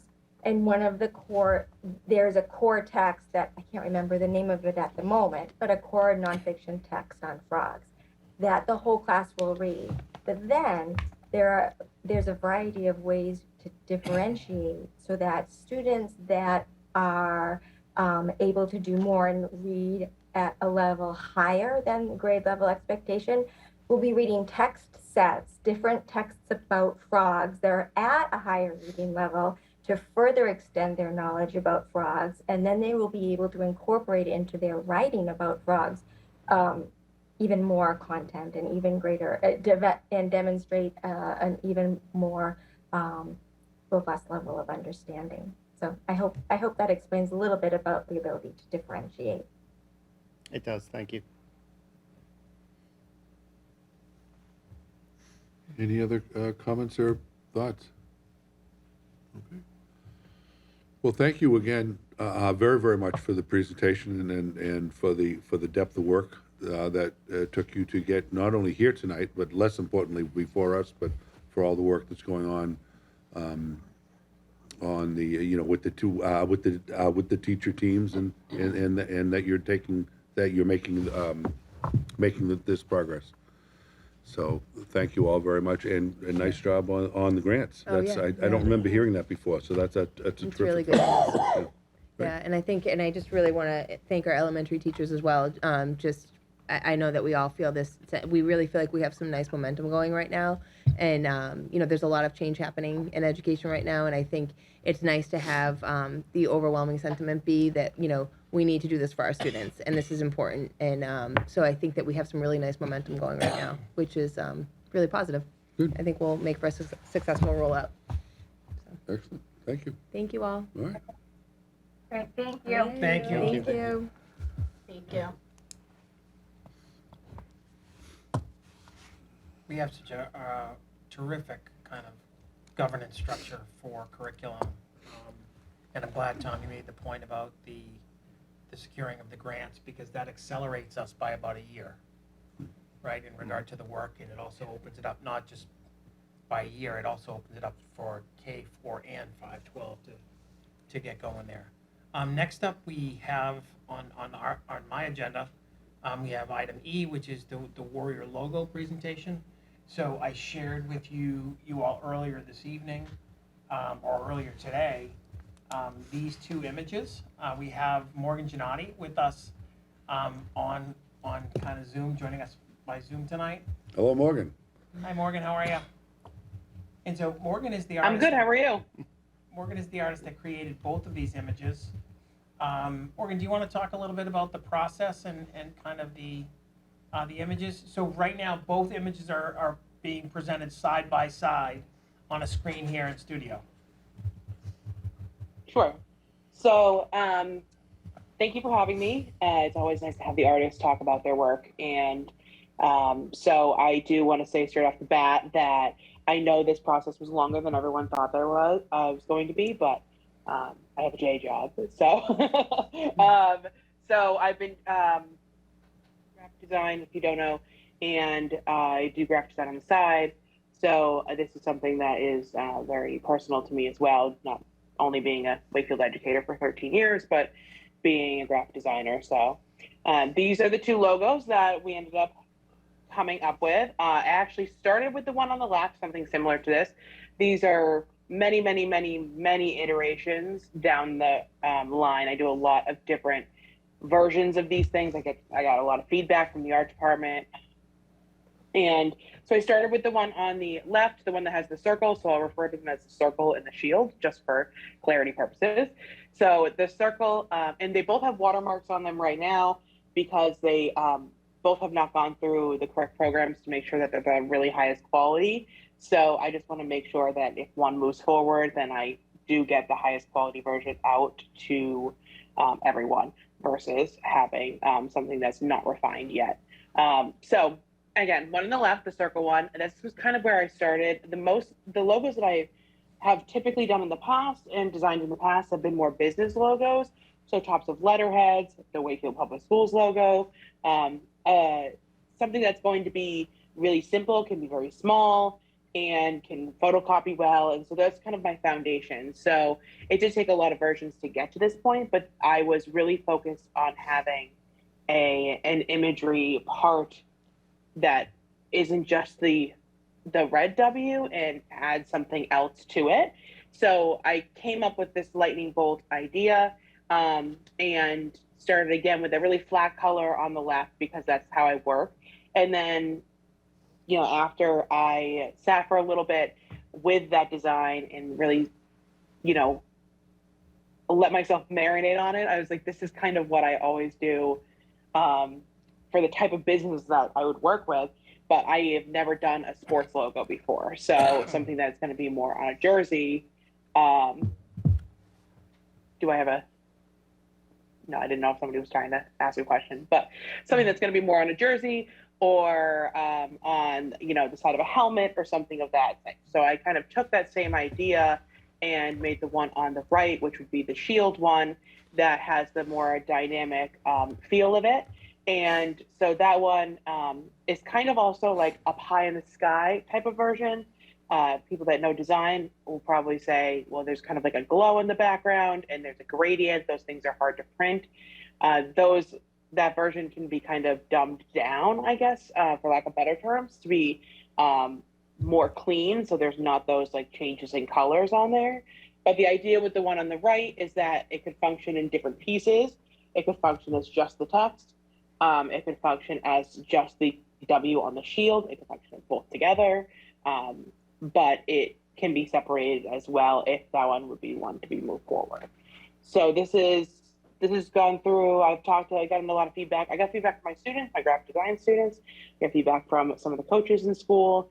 I ran it past Brendan. I know he's on here as well. And the art department obviously gave me a lot of feedback, a lot of minor changes on there, and a lot of things that I think a little bit more came from them as well. So thank you very Does much. anyone have any questions And so about just to share a little bit with the committee in regard to context, right? We knew that our students were most interested in a W concept, right? We knew that was our starting point. And then you heard Morgan talk about her process in getting where she is now. Morgan is also the artist that created the Inspire the Love of Learning image, which is right behind us, right here. And so Morgan did that as well, which I think has become kind of an image that we see everywhere now. So her work is really, I can kind of speak to the imagery as well, Doug, if you want to, Sure. if you want me to. That would be great. Yeah, so the idea of, the warrior still being our, us, the Wakefield Warriors, I wanted to have something that symbolized that strength in there, but without having any imagery that would point to anything at all. Kind of leave it up to interpretation of the who is looking at it. So I kind of went a little bit more thinking about in Greek mythology, how does the power go? How does power and speed and strength get shown visually through different things like that? And that's where I came up with that lightning bolt, and then the shield kind of as a nod to the Gallic generals, and then having the text on the tilt with the lightning bolt to kind of have that speed and that comes with a lot with the sports on there. But that is where my inspiration really came from for the imagery, was to find something that would still have that red W and have that Wakefield, that pride in that red W, but to also be able to modernize it and be able to make it a little bit more versatile, that it could be sections taken off to be able to be, like I said, like the side of a helmet or a piece of, or just the text on something. So it was between the shield and the lightning, I felt like those two things created an image that would be able to show that strength and that power and that speed that, that we want to represent with Warriors. Thank you. I don't know if anyone has any questions. Yeah, Kevin. Not so much a question, but more a comment. I think you had referenced earlier that this has been a pretty long process, not just your part, but the whole process in general. And so it's just really exciting to kind of finally see some final product. And I think you did a wonderful job. I first looked at it this afternoon when Dr. Lyons sent it. I definitely was attracted to the one on the right a little bit more. What I also like about the potential I like that it can be broken up and used in different ways. That was one thing I was wondering. So, and that seems like certainly part of your plan. I like that the W is unique. It's not something I've seen before, personally at least, and I like the kind of imagery that you had painted. The shield, I like the connection that you're drawing a little bit to the generals there, but I also like that in one of the drafts that I know that the committee had sent forward, one of the student-created logos had a shield concept. So I like that that's kind of being potentially carried through if this is what we go with. It just looks clean, modern. I really, really like it. So just thank you and great work on this, and appreciate all the time you spent on it. Thank you. Yeah, let me just certainly echo that. Obviously, anyone can chime in, but Morgan, thank you very, very much. This has been, no tongue-in-cheek. This has been, longer than we anticipated, but by the same token, at the end of the day, a quality, piece of artwork like this is really worth the wait. It has given us really some great things to think about and to represent to the community. And I think you and your teams and the feedback that you got from your students and your colleague, our teachers, I think has really been well taken. And these are two very impressive drawings. And so it can't be understated. Thank you. You have been, and certainly how busy you and your team have been in the last, 30 days with art productions and art shows, and so be able to make this work here at the end of the school year is very much appreciated. So certainly, thank you. That was the goal. I got it in just by we squeak it there. Oh, plenty of time. Plenty of time. Yeah, there was just in the nick of time. So for the committee, what I would anticipate us doing is certainly take the input tonight and share this with the community at large. I'm sure it'll be represented. We can have the superintendent's office provide the two drawings, the two pieces of art to those that may ask. I imagine since this is a public presentation, obviously with your understanding of that, these are very likely to be printed in the paper as early as tomorrow. This is a public meeting, so it becomes a part of that sort of, not the domain. We appreciate that this is your work, but obviously it's something we want the community to see. We want the community to participate in and enjoy. Sure. And so what I would anticipate us doing with the committee's appreciation is that we would come back for a vote at the end of the month at our second June meeting. That we would have the community, we'd listen to feedback and have people hopefully share some excitement, talk about the types of things that the imagery brings with some enthusiasm, and get the type of feedback that we've really all wanted all along. So that would be my recommendation, is that we certainly have whatever conversation and sharing of thoughts, but let's not anticipate a vote tonight. Let's anticipate some time for the community at large to think about this and share feedback, and we vote at the June 27 meeting. Does that work for folks? Okay. So Eileen, I interrupted you and I apologize. No, it's okay. I just had one clarification, I guess, question. So the shield with the W, you said like that basically the text could be, not used like for a uniform or something like that. Because I know when we had the students come in, they had said they liked being able to add, certain elements that represent their sport or their activity or something like that. Is that what you were envisioning, that they could add something to it? And is that what you meant by it could be? I wasn't more envisioning the fact that they could be two separate pieces. Yeah. So it would just the Wakefield Warriors separate versus the entire design, or just the shield and the red lightning W as part of a design. I hadn't honestly thought that far in advance of adding those extra elements. That would be something that I probably, Brendan, Kent, and I could talk about in the future if one of them moves forward. But I was talking more just what you see right now and then separating it into two, or being able to keep them together. Oh, got it. Okay, great. Thank you.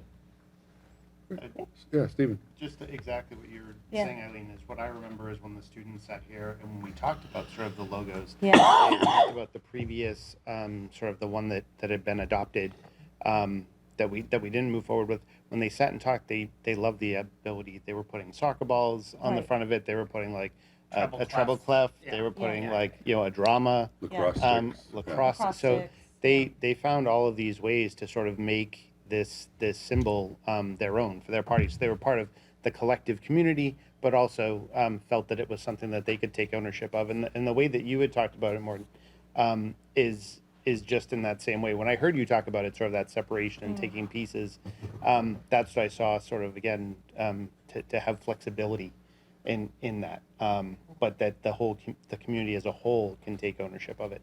I think they're great designs. I'm anxious to sort of hear how the community responds to them.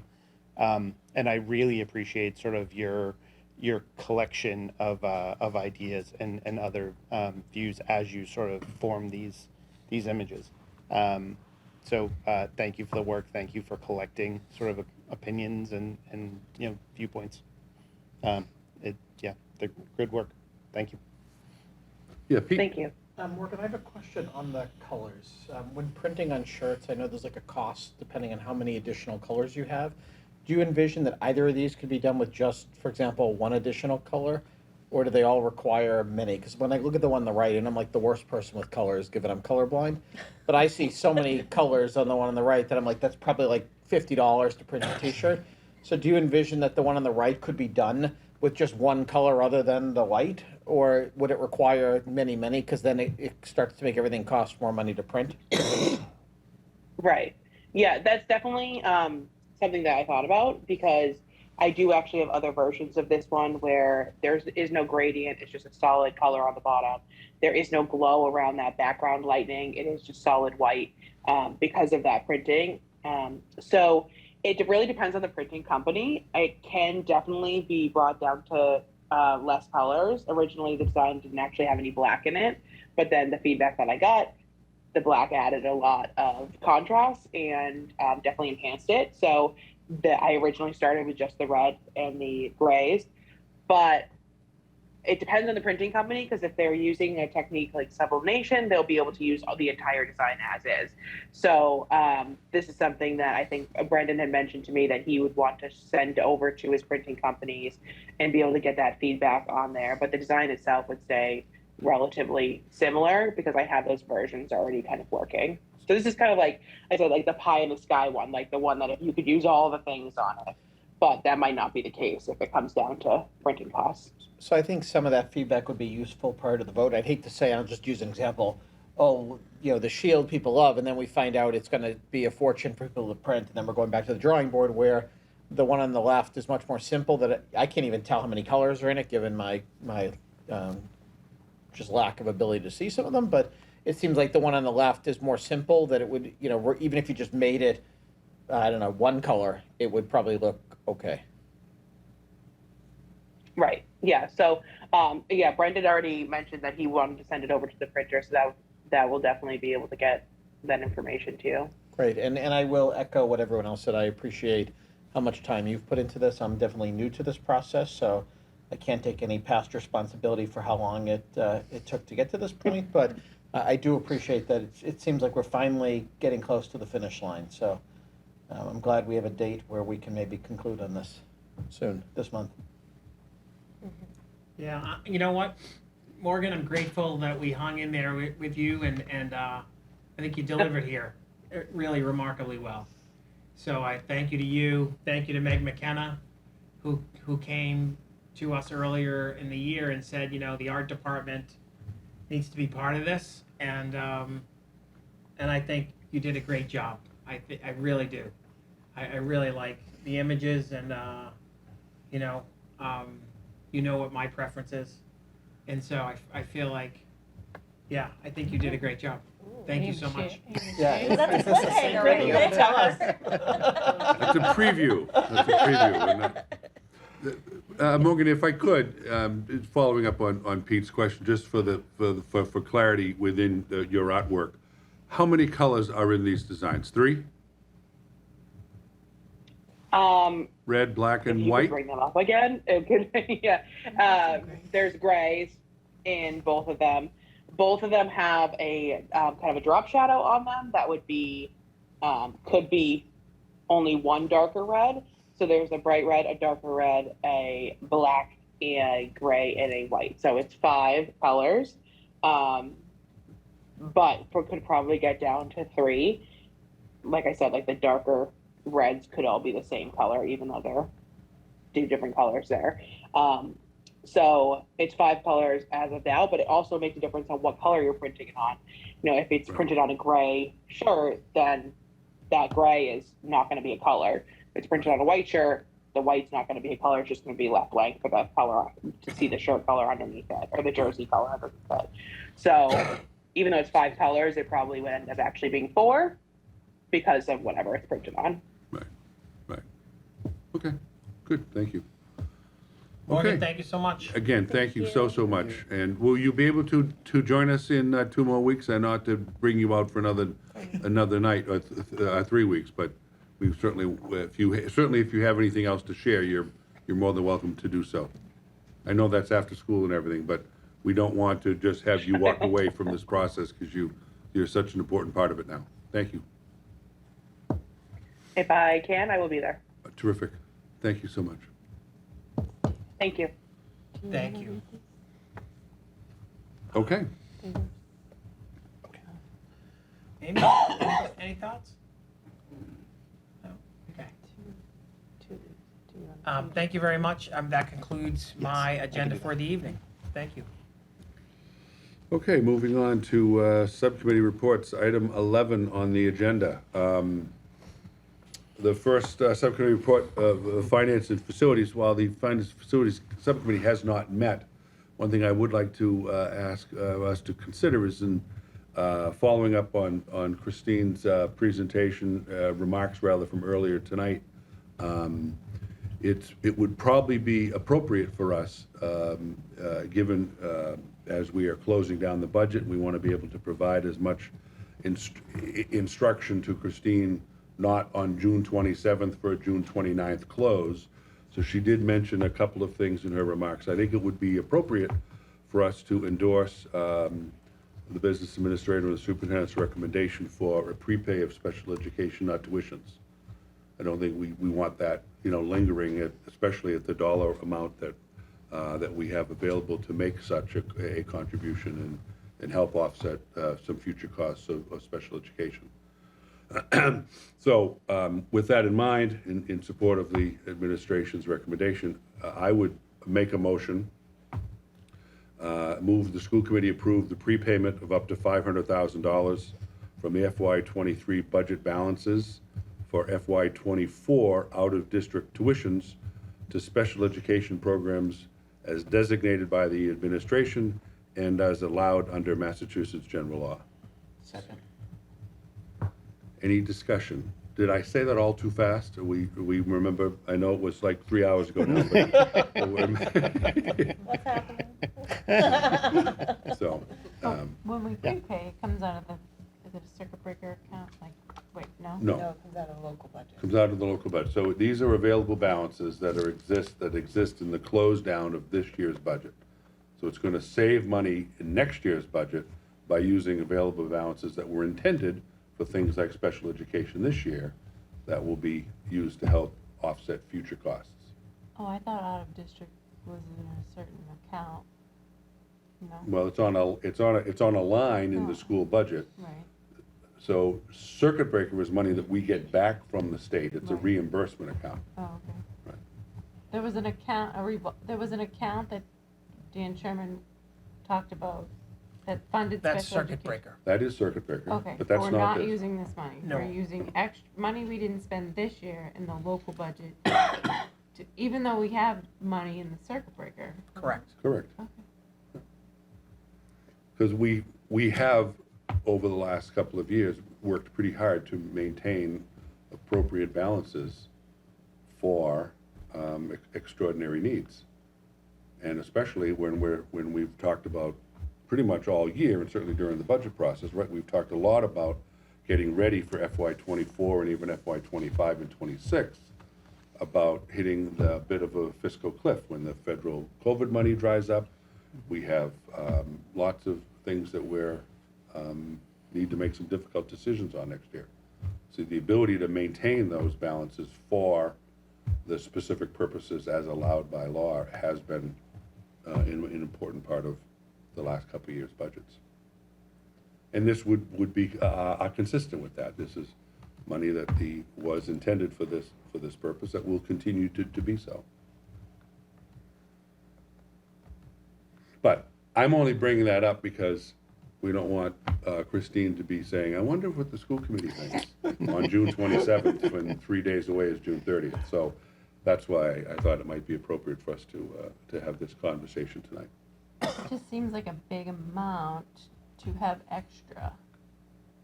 So did we not, maybe backfill certain position? That's what I just always am curious about. Sure. I want to support most of what Christine asked us to do, because I trust Christine, but I'm very curious, especially we're paying local funds to pay out of district when we get that reimbursed by a circuit breaker. But I'll trust that, what you say. We don't get that reimbursed until the following year. So there's a lag in the reimbursement piece. So I'm not quite sure I what think the Amy was concern is. asking though if we had remaining circuit break, is that what you were asking, if we have circuit breaker funds available? Yeah, I thought Yeah, well, we do. We do. Okay. We're carrying a balance in circuit breaker, which we're allowed to. We're allowed to carry up to 1 full year of reimbursement from 1 year to another for circuit breaker. But the reason you do that is to incur new tuitions that could come at any time during the year that you haven't budgeted for. Right. And potential price increases. Right. We're all hearing about the 14% inflation increases for these tuitions. So we're able to absorb that by leaving that balance in circuit breaker. Right. So this is our third year, for the record. This is our third year doing this, right? The Mass General Law allows Third year in a this. row. We've probably done it many times. Many over the times, years. right. This Our is a third year very in a common row. practice. Right, this is a very common practice. Across the state. The Department of Elementary and Secondary Ed, reports if you are able to do this, this is a very effective practice at kind of minimizing any cliffs or radical changes in special education costs. We do know that there is this year, we're having this dramatic increase in out of district costs. This is kind of 11 to 14% increase. So this gives us some space, right? And so, so this is what we're doing. So, anyways, any other questions or thoughts? Yes, Stephen? Maybe just to, No. if we could possibly just expand a little bit on Amy's question, and so if we are up a ceiling of 500,000, is there a few large buckets that are making up that 500, or is it a lot of small things across the district? No, the 500,000 is the prepaid of the 3 months tuition. Mm-hmm. So that's what we're able to do. We're only able to do July, August, and September of next year. So that's what those tuitions would cost. I think the question for both Where's of it them where's it is- coming from? So is it's what are coming the out of available budget. balances in FY '23 that allow us to be able to make this? So we were able to have balances in these accounts because we did projections for what things would cost, right? As I was speaking at the beginning of the meeting, we're still not done yet. So we're still reviewing tuitions, we're still reviewing salaries, we're still reviewing stipends and tuition reimbursements. So all of those budgets were forecast. So any district-wide balances we're able to recoup, and at the end of the year, when I present budget transfers, this is where those balances are district-wide. So So from a we might number not of small necessarily, spaces. so we might not necessarily hit 500, give or take. It's but up to up to 500. It's up to 500. Up to Good. 500. But you Yeah. don't know that number, and you won't know until our next meeting. No, I Oh. do. I'm gathering right now these out-of-district tuition invoices for these. But it's going to be up to $500,000. Right, but you won't know all the extras. I won't know our available balance probably until July. We don't Okay. close the To the month actual until closedown. the end of July. So let's say, I'm sorry, I know I'm dragging this way out, but it's important, it's tax dollars. Mhm. If we say, no, we'd rather not prepay, and then at the end we say have $100,000 left, where would that money go? Back to the town? Well, that's one of many options, but sure. All right. Yeah. Well, we would have to have a discussion about balances, right? Right, okay. Right. At the end of the day, the school committee gets to decide, once the taxpayers give us, the bottom line dollar value to Right. each year, the disposition of those funds on behalf of education is ours to make. And reason why I'm bringing this up at this point is to be able to provide the direction and the support, the endorsement, so as the business office and the superintendent are actually making these decisions to bring to us at the July meeting, it's not going to be undone. Especially, these are things, this in particular is something we've been talked about quite a bit in the last 6 months. Whether, regardless of what side of the, should we or shouldn't we be building up sort of, appropriate balances in revolving funds, it has been our position, and I would certainly endorse that it is appropriate for us, that the day is going to come where we're going to need to make some difficult decisions, and we still have to plan for the future, as Christine said, for the extraordinary unforeseen costs, especially in regard to special education. We have a unique responsibility there. That isn't just, T-shirts and what do we not have to do? No, I know. This is not, this to me is a non-negotiable when it comes to our responsibility under state law with special education services. And we're fortunate that we're able to do this because it will help us for next year. Right. So I also want to communicate with the committee and anyone who might be watching at this late hour, that, one of the things that has come up with our work with FinCom is this notion of, if we have resources available at the end of the year, can we turn some resources back to the town? And we're trying to do that. And so we do know that they've supported us for the past number of years with kind of offsets that they've provided. And they provide those increases late in the year, and they do it on purpose, right? And so, because if it's late in the year and we're kind of zeroing out our kind of budgets and finishing up our end of year costs and doing our end of year reporting, if we have resources available, this is really the first year in 8 years that I've been here, that we're really trying to figure out how to return some funds back to the town, right?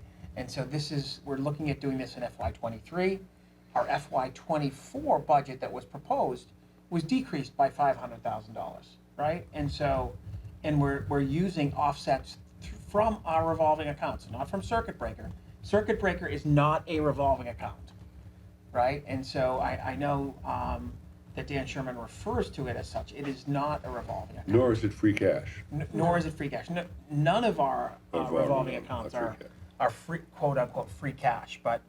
But this is kind of one move that we're making to kind of set us up for FY24. And so we think that this is prudent. It's again, a very effective practice that is done across the state. This is not an uncommon move, right? So if districts have the resources to do this, this is the move that is made, right? And so we're just looking to communicate earlier and include the committee in this process. And the Mass General Law requires, and when you sign the warrant, that's approval, right? So we've gotten approval in the past, and we're just trying to be a little bit more public in kind of the direction that we're going and what our intentions are, right? So, because we know that with the new high school and with free cash and with our kind of the debt exclusion that we've secured, we know that we need to kind of partner a little bit differently with the town to support them and the town overall in the work that we're all doing, right? So go one of us, so go all of us. So that's kind of where we are. So just a little bit more information and in regard to transparency. If anyone has any questions, be happy to answer any questions that you might have about any of our revolving accounts, Circuit Breaker, or about closing out the year. Thank you. Which we'll have a thorough report on at the next meeting and the July meeting even more so. The next meeting will be the end of May, and Right. then we'll have June by the end of July. Right. Yep. Okay, so the motion's been made and seconded. Any further discussion? All in favor? Opposed? Passed unanimously. Thank you. Okay, labor and personnel.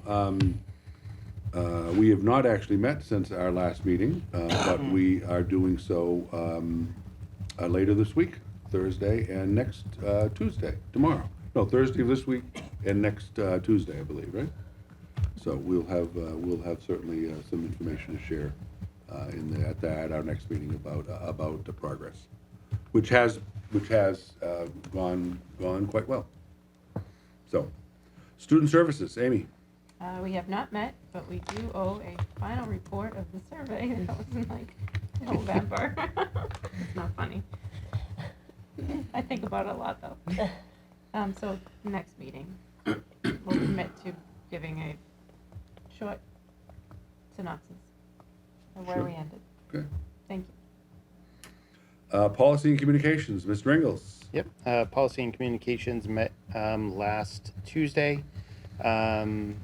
We sort of went over some of the policies that we were hoping to place on the table just for final review. We also had gotten back the second part of our policy book that MASC was reviewing, that our attorney then went over. And while that is sort of in the packet tonight, that's not something that we're going to put on the table.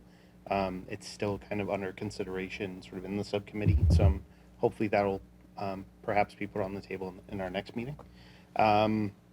So with that being said, I think I've talked about this in a number of meetings, is that we'd like to put 4 policies on the table for consideration for a vote in our January, January.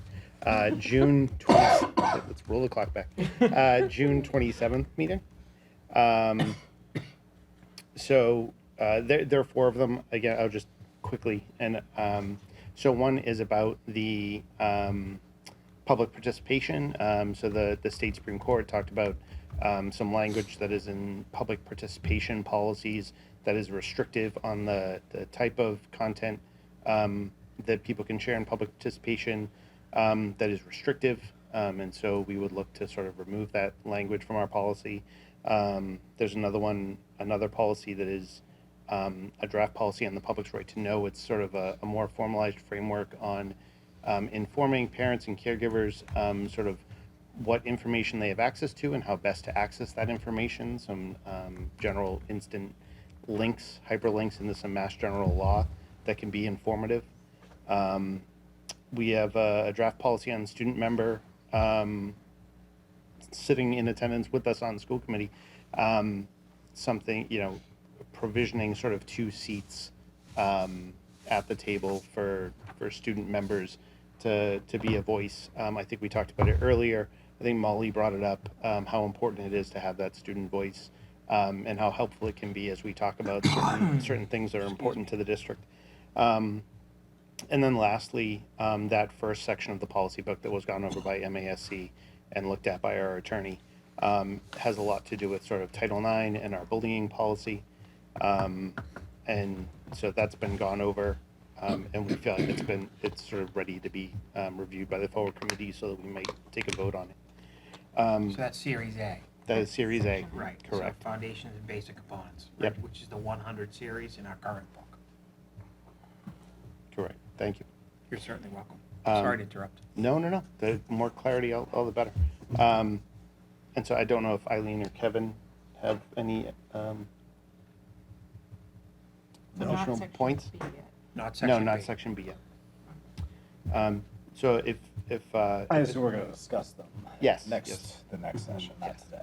Yes, the Unless you- process unless would you be wanna that start they get laid on the table, meaning that becomes the actual, not just the concept, but the actual language becomes part of the public dialogue for the next couple of weeks, both among ourselves as well as the community gets a chance to comment and provide feedback at our next meeting, at which time they would be voted and thoroughly discussed at this table.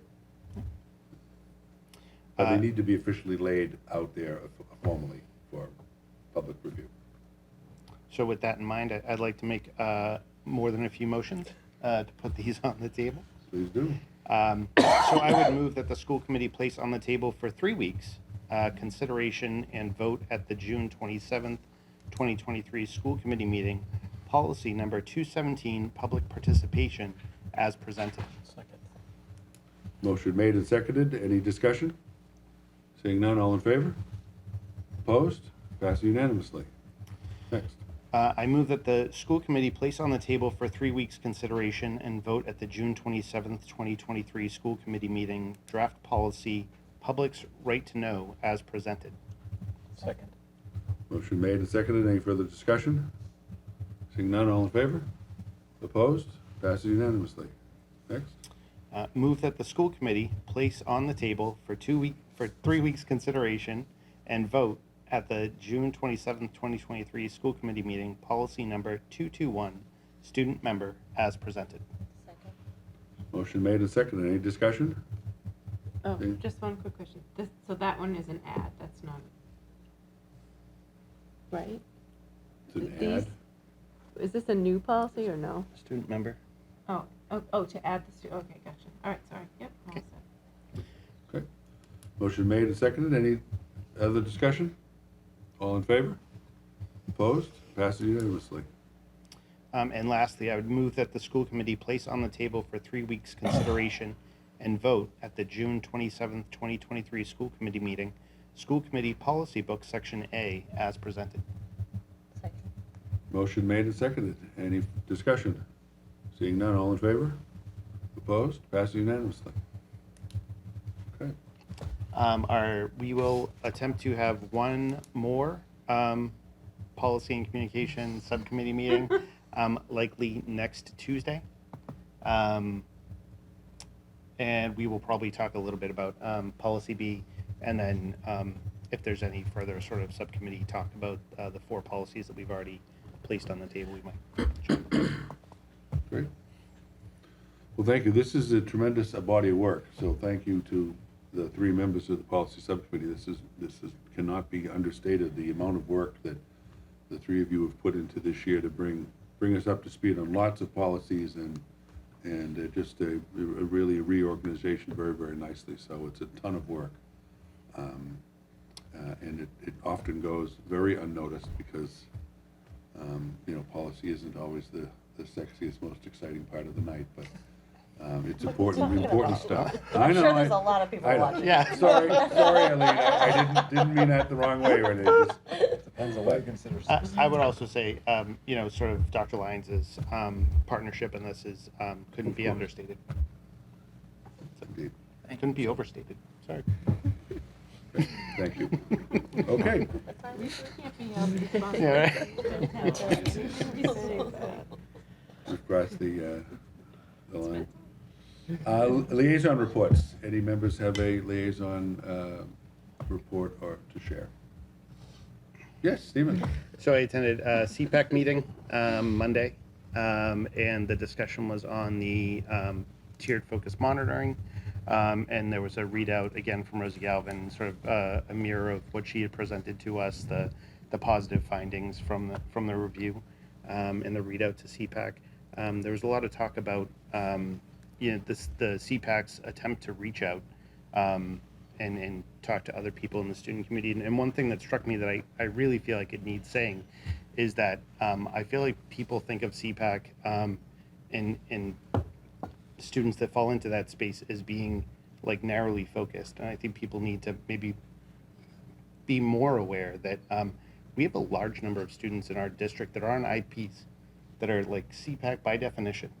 And so I feel like parents, caregivers really should interface with the CPAC more than is perhaps happening now, because they have so many resources not just like between that group, but between the other towns, the other CPACs that they interface with.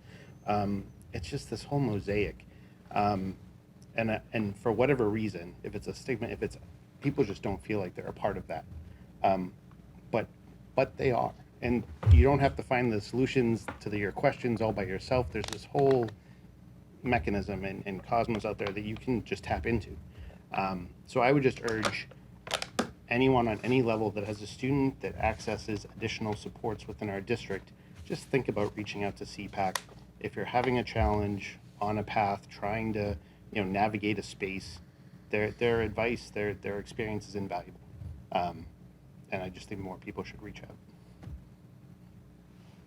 Indeed. All right. Very good. You have to stay the leading time. There was,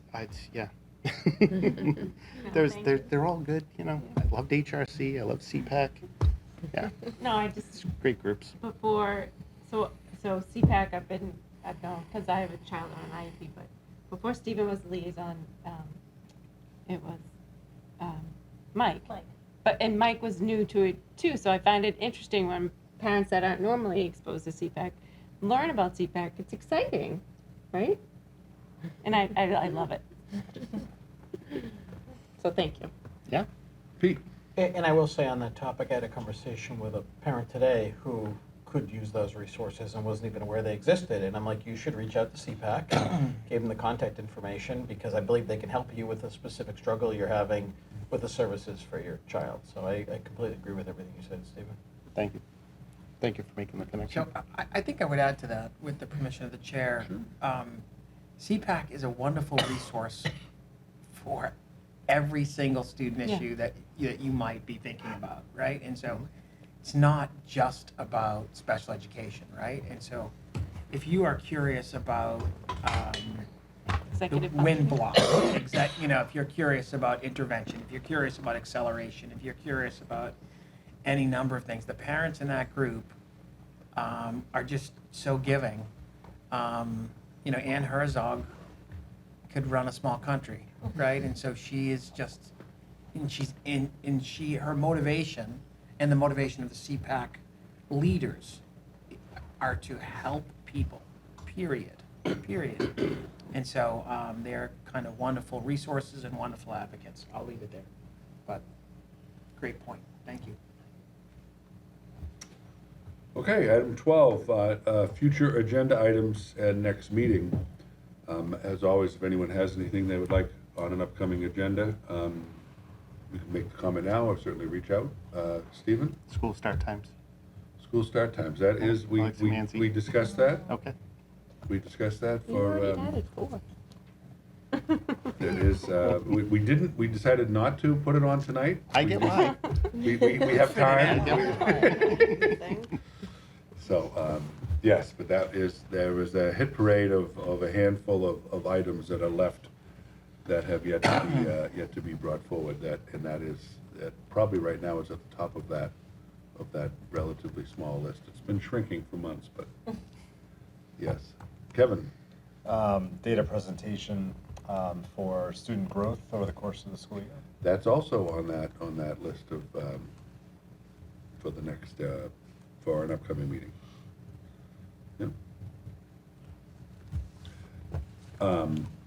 The next meeting is scheduled for Tuesday, June 27th. Oh, I'm sorry, Pete. No, but mine I had mentioned in Boston, and just to make sure it didn't get lost, which is an update on the day that happens to be Good Friday. It'd be great to get an update of how things went at the high school, how things went at the other schools, and, just an overall discussion about, do we want to consider any changes to the school schedule or keep things status quo going forward? Okay. So I don't think I wrote that one down. No, it didn't get written Okay. down, but I did mention it, so that's why I mentioned it I have again. Okay. Just so it was captured.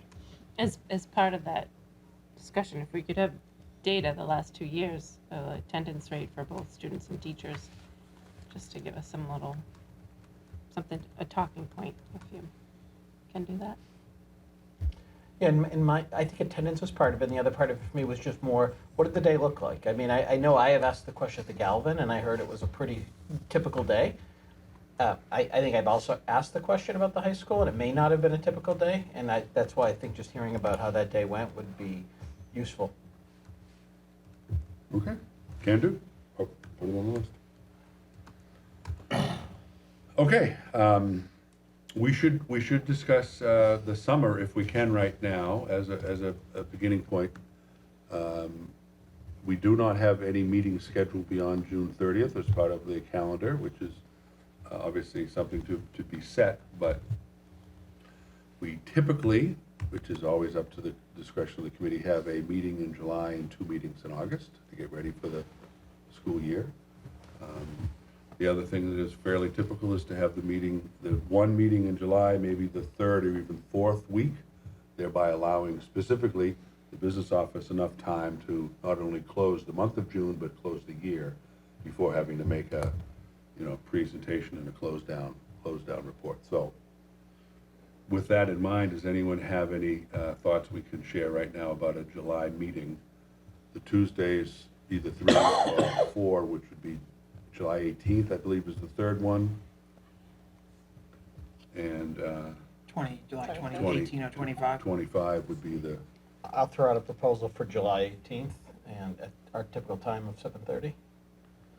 At our favorite place, WCAT Studios. does that seem to work for folks? It's just that the books won't be closed by the 18th, but I'll be I out mean, of we, town that day. we can always report in the first one in August as well. Wait, Yeah. when are you out of town, Kevin? I'm out of town That the one. 18th. So the 25th? Are you out? Are Well, you? if I'm here, yeah. Okay, we can do it. Kevin's here. The 25th, okay with folks? I won't be here. No, I'm just That's right. I don't know. You can zoom in. The 18th is definitely better for me, but I'll make either of them work. well, it doesn't sound like everyone's available for either. Does it have to be a Tuesday? Zoom's an option. No, doesn't have to be, Zoom is an option, doesn't have to be a Tuesday, no, we can, When will the books be closed? Well, I don't know when the town will officially be closed, but for us, we have until, up until that third week of July to do transfers, to submit the last batch. So the 18th, we really wouldn't have final numbers. But again, like I said, we can always report that at the first meeting in August as well. We've done that in the past too. mhm. Okay. So maybe we could even put out a doodle or something and see which one gets, see either 18 or 25 and see which one gets most, most support. Yeah, I mean, I'm open to some day other than Tuesday. It just seems like we always do Tuesday. I don't know if a non-Tuesday affects the WCAG. Well, it schedule. would, the summer might be a little easier than the rest of the year, but plus we also have we can have a special meeting at any time, but our policy does speak to the second and fourth Tuesdays, but doesn't mean we can't change that anytime. Excuse me. Okay, Okay. so we'll leave that open and we'll decide, but let's keep either of those in mind just as we're trying to plan. Okay. Now, I say all these things as if any of it's going to be up to me in about 20 minutes or less, so, okay. So I was like, I couldn't say that, but anyway, certainly want to put that stuff out there. Okay, item 13 on the agenda is the annual reorganization of officers. We have a full committee here this evening and able to make forward. What I would recommend, even for the efficiency of 10 minutes of 11, is that we go through this and conclude the meeting without the rearranging of chairs and all that. Oh, yeah. If that's okay, just, if that makes sense, just close out the meeting. Which typically would. Rearrange chairs during the meeting? We have done so in the past. I'm just saying, that's created an expectation. No. For 8 Yeah, minutes. let's get it going. Okay, so, Just a bang. how the process would work, there is in your motion sheet is some pretty standard language. Any member of the committee can nominate any other member of the committee. That member would need, who's being nominated would need to accept and be seconded. Have an opportunity to make a comment about his or her candidacy for any of these positions, and then voted on by the committee. Pretty straightforward stuff. So, nomination of chair. Is there a motion? I'll nominate Amy. I'll accept the Oh, wait, nomination. wait, do I need to do this? Well, it could be that simple. No. Nomination and election of chair, I nominate Amy Lehman for the position of school committee chair. And Amy, do you accept? Yes, thank you, Stephen. Okay. Any other nominations for chair for next year? Seeing none, motion made and seconded. Do you have anything to share with us? Not at 10 minutes of 11. Thank you for the nomination. No, and I appreciate all the work that Tom has done. He's invaluable to this committee. He's always someone you can go to and has an answer, especially about process and procedure. So, I accept the nomination. Okay, great. So, nomination made and seconded. All in favor? Opposed? Passes unanimously. Nomination and chair for vice chair. I nominate Stephen Ingalls for the position of the school committee vice chair. Stephen, do you accept? I do. Any other nominations for vice chair? Seeing none. Stephen, do you have anything to share? No, sounds fun. Sounds fun. Okay. All right, motion made and seconded. All in favor? Opposed? Passes unanimously. Next, nomination and election of payroll signer. So do Who is people a need to payroll be? signer now? Stephen Ingles. Stephen Ingles is the payroll signer You have to now. nominate someone to fill. I don't think that's a rule. So, we've had the payroll signer and And the. be the same person. Warrant signer be the same Oh, person, cool. it's just easier. Mhm. Yeah. They are two different positions, so they need to be nominated and elected separately. But they certainly have been the same person, and the basic responsibility of both these jobs is to represent the committee in signing off on our expenditures each either pay period or accounts payable period. The business manager signs, the superintendent signs, and then one representative of the school committee signs on our behalf. So it is a significant responsibility. But it's often been the same person out of convenience, but it needs to be two different titles. So. I will say it's super fun. It's super fun. The office is great. Oh, you And get I to will meet a lot of say that people. Stephen brings baked goods when he comes. There you go. Not a requirement. So now you may be talking people out. Say, oh, baked goods are part of the deal. That's not a thing. So, would anyone? I mean, I'm glad to either renominate Stephen or put myself up for nomination. I have no problem serving that capacity if Stephen is full with his new You have a duties. So backup. it's up to you guys.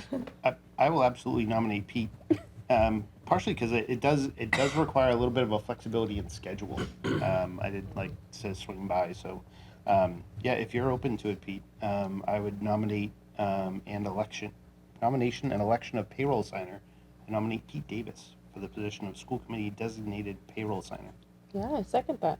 No, motion made and seconded. Pete, did you accept? I do. Is there any other nomination for the payroll signer? Seeing none, all in favor? Opposed? Passed unanimously. I'll give you my recipe for banana bread. And warrant signer, would you like to follow suit? Nomination and election of warrant signer. I nominate Pete Davis for the position of school committee designated warrant signer. I second. And Pete, do you accept? I do. Any other nominations? Seeing none, all in favor? Opposed? Passes unanimously. Last is the reappointment of the school committee clerk. This is something that, although we have a employment contract with Judy, it is considered one of the committee officers and get to reappointed each year at this time. So there is a draft motion in your packet. I nominate Judy Boudiette for reappointment as school committee clerk. Second. Second, any other nominations? I nominate Judy again.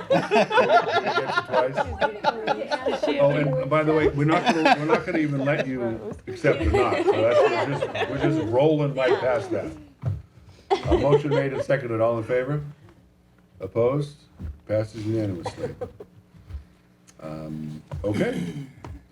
School committee comments going around the table. Oh, we don't do that. We don't do that anymore? No, like you just say, does anyone have? Yeah, Oh, that's what I said. I thought. Well, that's right. I thought we were going. Oh, no. Would anyone like to make any comments? I'll make a couple, even though it's Please. 10:55. Good. So, I didn't pick the time. So on June 1st, the HRC had an event for Pride Month. And I will say we had two inspirational WPS students who were there. We had a poet, James Brogna, and we had a singer, Ben Blackstone. This was a pretty impressive event, and it ended with the raising of the Progress Pride flag, if I got my name right.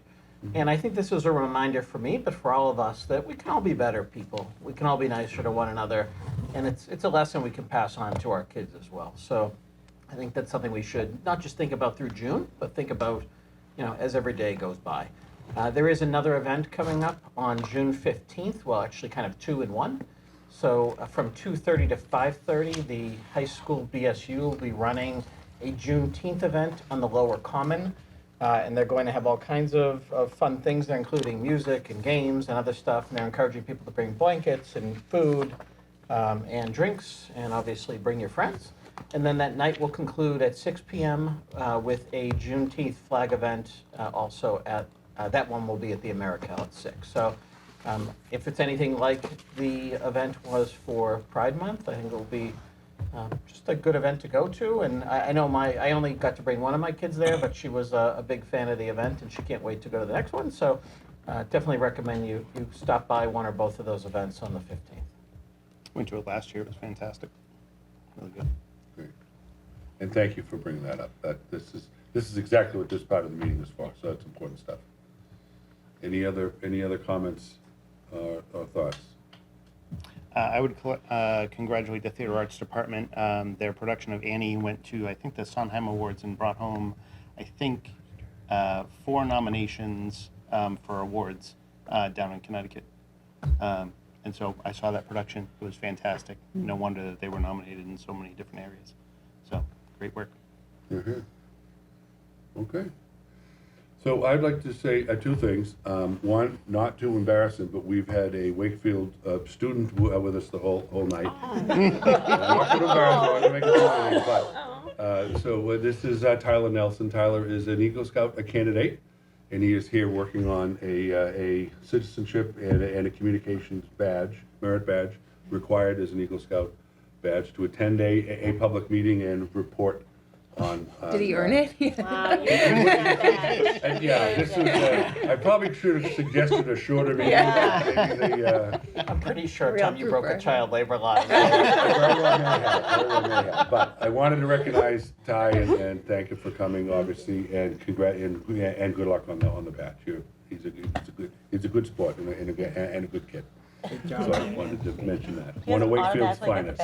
What's that? He doesn't automatically get the badge? Well, he should really now. Yeah. Can't put him through anything else. Right? Just done. Actually, we just make a motion. The school committee votes. Instruct me to give him the badge, right? It's that simple. Yes. Okay, fair enough. But and the last thing I'd just like to say, and first of all, wishing the new group of officers best of luck, and thank the committee for its trust and confidence in a good year, in a lively discussion, and lots of things occurred in the last year that we brought forward. I think it's some very good times and some very good conversations. We didn't always agree, but we always landed in a good place. And I just want to thank the committee for its work and its support of my work and leadership last year, and thank Superintendent Lyons and Assistant Superintendent Morrow and Ms. Bufagna for an awful lot of work in the past year, and I thank you all. So, okay, motion to adjourn. Sure. Is that 11 o'clock? Yep, on the nose. Move that the school committee adjourn its meeting of Tuesday, June 6, 2023. Second. Motion made and seconded. Any discussion? Seeing none, all in favor? Good night and have a pleasant tomorrow. Thank you, everybody. Did you even use the gavel Can I once? just get your Oh. Yeah, Pete, already go. Come on.